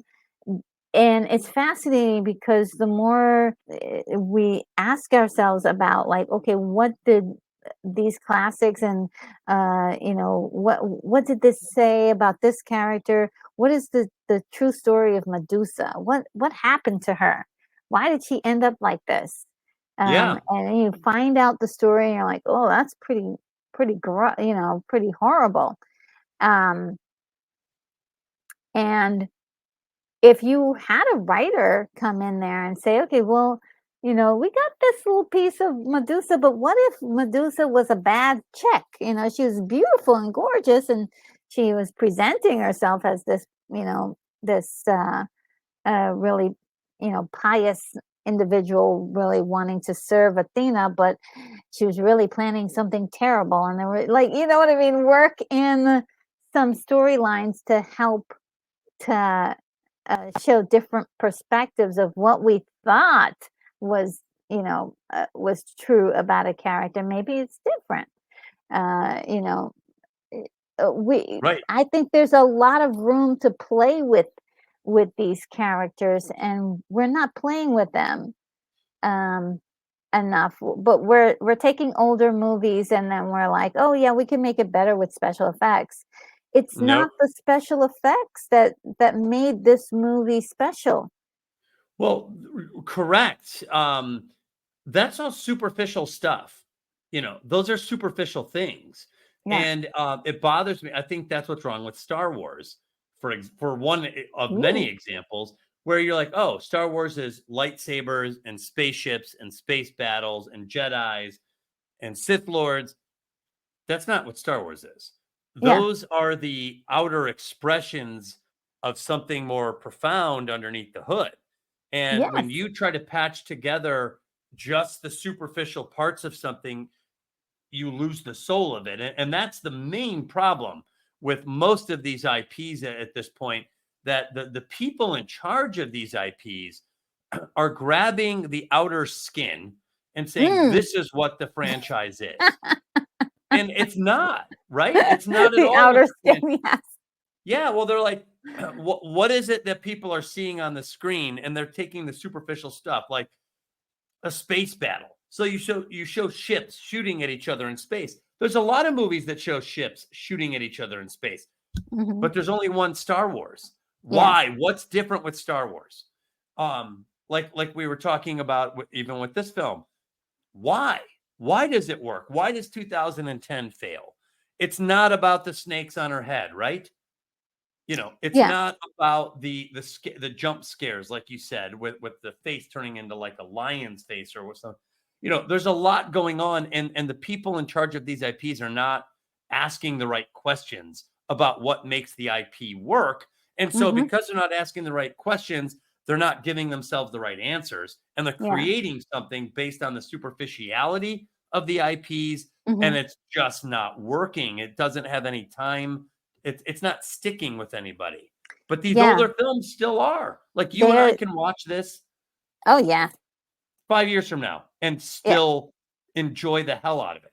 Yes. Yeah, and you can show this to like a 5-year-old and they're gonna love it. You can show this to a 12-year-old, they might be like, like you said, look at it and go, "What is this?" And then settle down and be like, "Well, actually, that was actually kind of fun." Yeah, he was dead silent. He got into it. He was watching. He did not have the time to watch the whole thing. He had to do homework, so he literally had to stop and get up and leave. But he was absorbed in the film. So I was like, Clash of the Titans is still bringing it, still bringing something. Yes. And I think it's story. I think it's story. And it the pacing isn't bad either. I mean, there are some slower parts, but the pacing's pretty good. So, just I'm trying to think if there's anything else I want to say about this film other than I absolutely love it. Whatever you want to say, Retro. I am all ears. You Well, have been so patient listening to me. Well, I absolutely adore this film. So, it just really supplies a lot of fuel to my imagination. And it makes me also want to go back and read some of the mythologies, and some of the ones that I've already read already that I really love, like, kind of those stories were very inspired a lot of art, inspired writers. Right. Yeah, Shakespeare was deeply inspired by a lot of, and I just think that that would actually help us to tell better stories if we could go back and look at some of those older written texts and just see, okay, if you're going to make it modern, fine, but if you could just like do one that kind of was faithful to it and then add on to it, do you know what I'm saying? Like, stick within the story, but add more layers to it, that maybe we didn't imagine it was there. So, well, and that's up to the imagination of the storyteller. So if you're going to, like, I think your instincts are completely right. So you look at an old mythology. And by the way, so I write historical fiction and there's a lot of gaps, right? It's similar to mythology. Here's a story that's being told. Now it's in a textbook, but it's a story being told and there's missing gaps. So if you're looking at Greek mythology, like you said, Andromeda, what's going on with her? What is going on with her? And as an author, you or a storyteller or a filmmaker, you get to go in there and go into that situation and ask those questions. Yes. What is going on with Andromeda? Or if you wanted to focus on Perseus, let's say, and you wanted to go on to Seriphus and focus on the drama there. Well, what's going on with Danae? A lot. Yeah, there's a lot. She's trying to raise a son. She's a single mom. She's trying to raise a son on an island after being cast out by her father in a sacrificial way. I mean, that's traumatic. There's some PTSD there. And she's landed safely. She still has to raise her son. She still has to teach him morals and competency and all this. And then there's this guy who's, obviously focused on her in a way that's not making her comfortable. I mean, like you said, you could get into that. You can get yourself into that headspace and find out what's happening and tell that story and fill in those gaps. And a good storyteller will fill in the gaps, not because they want it one way or the other, but because they're tapped into those characters and those situations, and they can figure out what would happen to those characters. So it sounds like you would actually like to tell the story of Perseus on the island, growing up in the shadow of this other guy. And but the movie really only captivates only, like, I would say, a third of what happens in his story. Well, the events in the movie are pretty epic, and so the more I studied the heroine's labyrinth, the more I realized that true heroes' journeys are pretty rare, and that's why I think they're so powerful, because I think a hero's journey is actually not everyday common, like a heroine's labyrinth can be pretty powerful right here at home. And I mean powerful. And it can, of course, reach epic levels. Heroes' journeys, I just don't think they happen that often. It's not often that someone just leaves the native culture, saves the world, and then comes back. So when they do happen and when they're done right, they're awfully memorable. There's other stories, like you said. In fact, what you just said, a drama that takes place on natives, let's say that the island becomes the native. So, well, there's drama there. There's a social apex character who's secretly tyrannical. Like, you have the elements of a story there. You could absolutely tell that story, and I love this part, stay true to the mythology. Yes. I mean, because the mythology is actually really good. Remember his grandfather, right? Who put him in So he actually ends up still being alive. And the reason why he sends Perseus and his mom into the water is because Perseus is ordained or is prophesized to kill him. Oh, that's right. Okay, you mentioned that earlier. Yeah, so that is the main reason, and then that doesn't have to do with shame or anything weird like that.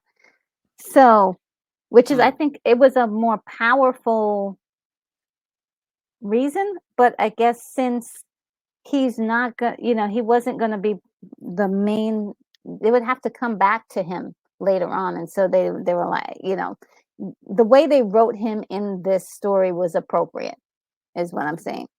Right. But okay. in the original story, Perseus is at a public like sporting event, and he accidentally throws a disc into the audience by accident, and it hits an old man and happens to be his grandfather. What? Yes. Dude, that is pretty wild. That is wild, yeah. And he has a full-on confrontation with his mother's assailant, if you will. Oh, wow. And that, of course, he pulls out, Medusa head on everybody, and it's wow. He like nukes the place. Wow. See, so it sounds like when you read the actual old mythological stories, you see something in it. Oh, and this is where writers come from. You see something in it that you're like, man, if people knew this story, they would freak out. Yes, that's what makes it your job to tell that. So that's what writers do. That's what a writer is. They see something that they feel like has not been told properly, either in a modern age or ever, and it's their job to deliver that. Yeah. See, and I wonder, there are so many different stories that I think are really incredible. Jason and the Argonauts, there are just so many stories I would just wish I could get my hands on, but I have my other dreams that I'm pursuing. But no, I know we're not trying to get you to the goal of rewriting Clash of the Titans, but it's still it's still no, please, no. No, hey, if you really wanted to, go for it, man. But you at least have a vision. At least you have that. Yeah, well, it's the still reason a worthy exercise to consider what you would do. That is a worthy exercise. Yeah, and I think that's the reason why I brought it up, because I think Hollywood is they like to recycle things. They like to look at some of the things from the past and like, oh yeah, I remember seeing that movie when I was a kid. Let's remake it. And I think not every movie needs to be remade. Correct. But maybe what they used to do a long time ago, and I wish they would go back to it, is it would like to sometimes get a story that they enjoyed, or that was influencing them to write a different story and name it something different. Right, like Star Wars was technically, it was supposed to be Flash Gordon. Yeah. The opening scroll Pretty much. Star Wars comes from the Flash Gordon TV show. So, you know, you're right. A lot of the whole issue is that you have a vision. That's why you're called a visionary. Yeah. And the people today are not visionaries. I actually think of them as anti-visionaries. They're people that for whatever reason feel like the only way to do something new is to do the opposite of what visionaries do. You know, if you're going to do Star Wars, well, make the Sith the good guy. Whoops. You went off road. You're way out there now. Now you don't know what you're doing. So, you know, if you have a take or an angle or something that thrills you, that's what you should be working with.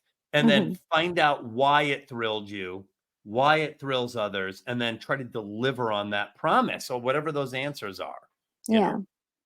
I love the fact that Ray Harryhausen, a lot of these things that that kind of developed over time, a lot of it came from him, like, and the things that he felt like he was capable of doing and he wanted to do, like, and his process for making movies was like, he had the idea for these creatures and how do you put it all together to make a story.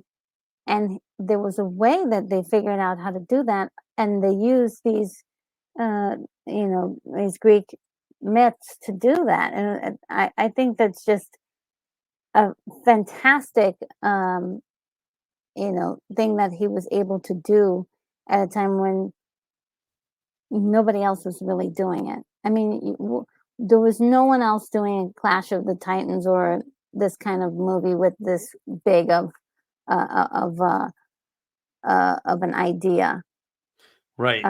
At this time.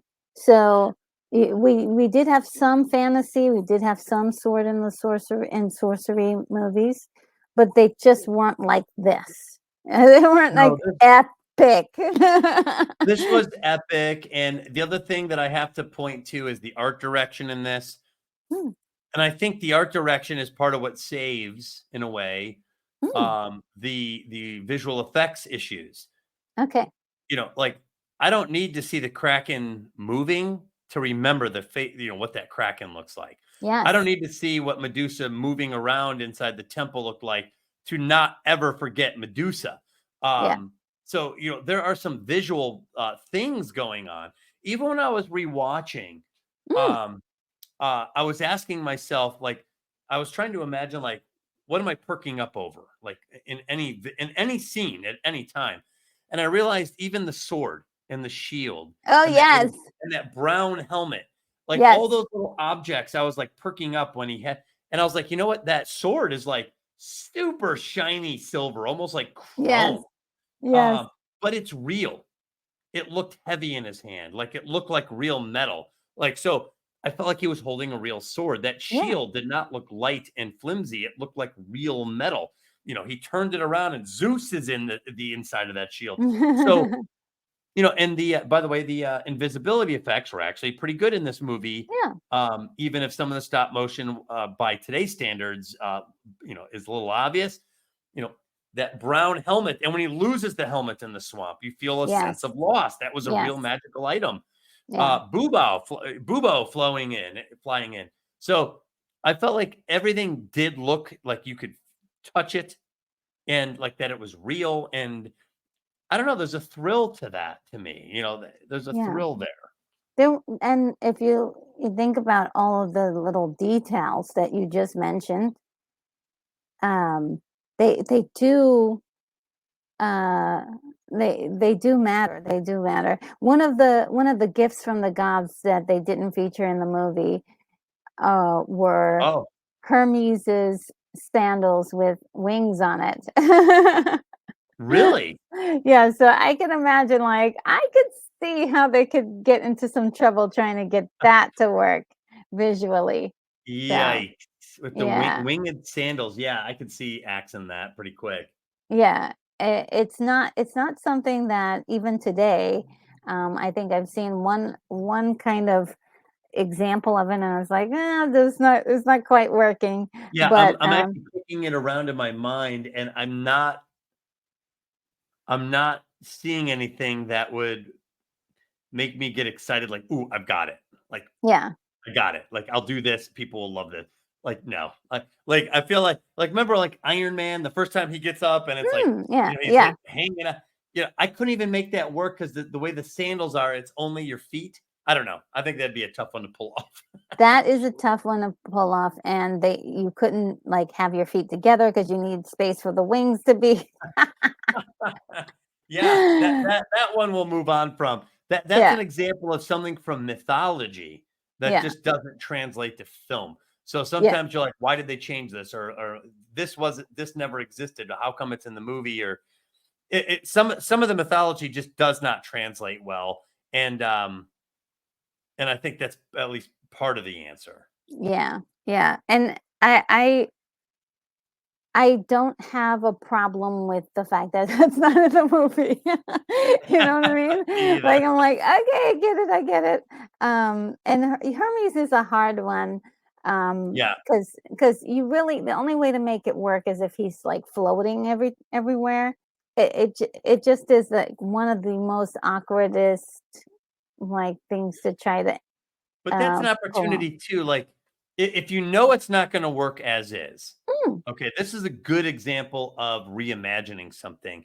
I feel like we're in the age of like reimagining something that's not necessarily broken. May not be perfect. Yes. But like reimagining it anyway. Why? But like Hermes, right? Greek god, winged feet. That's not going to work. So now you have an opportunity to reimagine it. What is Hermes like? How how do you solve the Hermes issue? How can you make him interesting and authentic to the mythology without doing it a literal translation, since we know the literal translation won't work? So like I love creative opportunities, and I feel like that's a little bit what's missing. I feel like instead of a creative opportunity that is natural, people are coming into this stuff and ripping stuff out, ripping out the wires and just putting things in there that don't work. And the audiences aren't responding to it.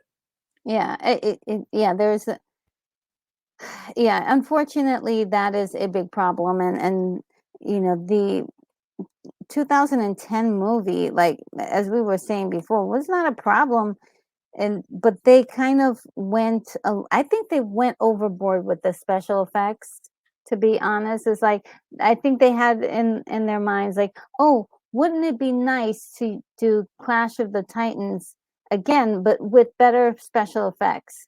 And I think, okay, I see where you're going with that.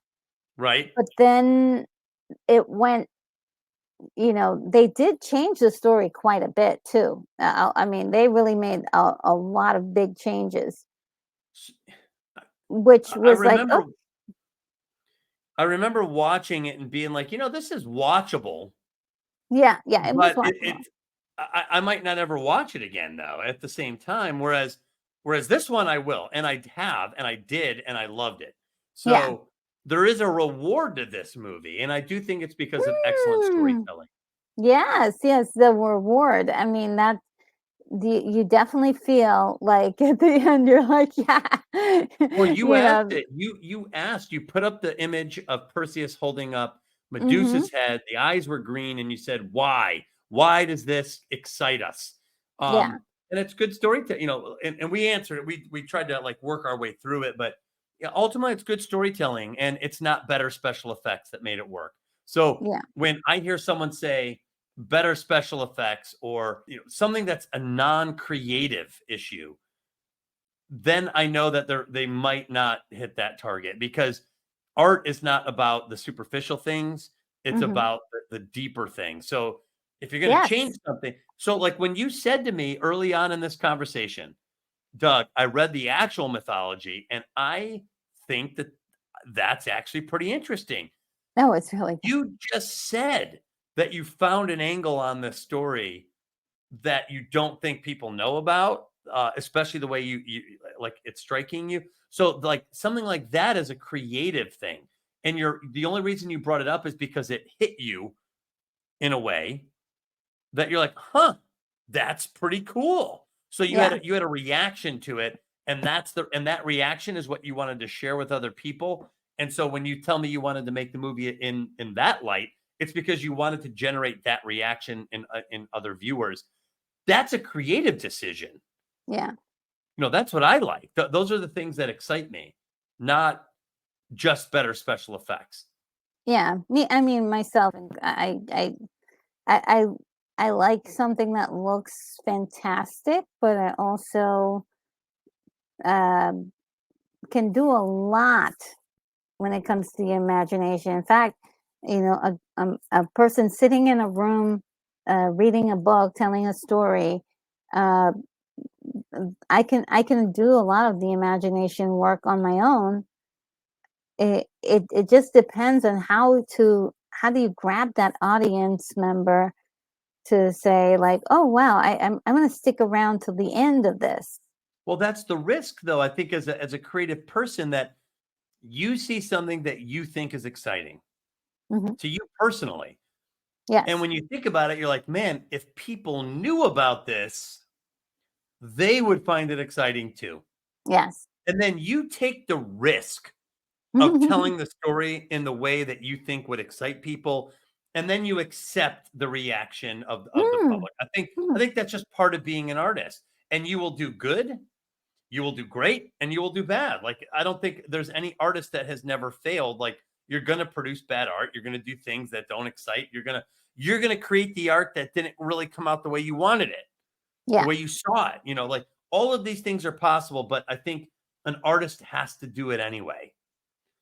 You got to do it anyway. Whatever it is that's exciting you, because let's be honest, it's exciting you, and then you want to share that. The reason we create it is because there's an attempt, maybe half crazy attempt, to share that feeling of something that excited you with somebody else through the medium of a painting, through the medium of music or a film. And it's that desire to share something that you think you've spotted. I think that excites the artist, Yeah. Yes. I love this film so much. I just can't tell you how much. It's just something that I've watched this film so many times. Enjoyed it with my family, enjoyed it by myself, and in many ways now enjoying it with you, talking about it in such detail. And I hope a lot of people will get a chance to enjoy this movie. Set aside some of the issues maybe with special effects, the eyesores probably that they're not used to seeing, and actually look at the story and what is being done there and how it's being told. And again, that whole Medusa face-off, incredible. Straight out of the imagination for that, because even the original story wasn't even as fantastical. So it's funny that you kind of zeroed in on that earlier in the conversation, and again now. I do remember watching it and being like, man, this Medusa sequence is one of the best parts of the film. Yeah. It's pretty impressive, and it's just one of those moments I'll never forget. I'll never forget. Yeah. in a very good way. Any last words or comments about the film? Yeah, just that Clash of the Titans is special because I do feel like it is a changing of the guards film. It's you have it's 1981, folks. When this movie came out, it's 1981 outside. Empire Strikes Back is in the books. Return of the Jedi is not. Terminator is coming. Aliens is coming. The 80s are coming. Yeah. And here's Clash of the Titans, made by one of the greats, Ray Harryhausen, one of the greats. I mean, he was the George Lucas before George Lucas, and he came back for this one film at the changing of the guards moment, and I think he did it in his way that we can recognize just by watching the film. This feels more like Jason and the Argonauts than it does Star Wars. Absolutely. The score sounds like an older film, but yet it's there and it works and it's great. And I'm so happy it's there. So it's a changing in the guards film. It's the old greats making their last hurrah. And it's the dawn of Lucas and Spielberg and that era of American cinema. And what a handoff it was. Yes. Oh my gosh. Well said. Oh my goodness. I totally back up everything you just said. At the risk of repeating you, it's just if anyone who I just would love for lots of like young kids to be able to absorb this movie. The younger the better, so they can get a flair for that imagination that I think can be built out from just learning about this. This is also something that is very important because people, I think kids sometimes realize, hey, this is something I can read about. I could read about these characters. These are characters that have existed for a long time. A lot of these movies really got me interested in reading, and that was it's another little aspect to it.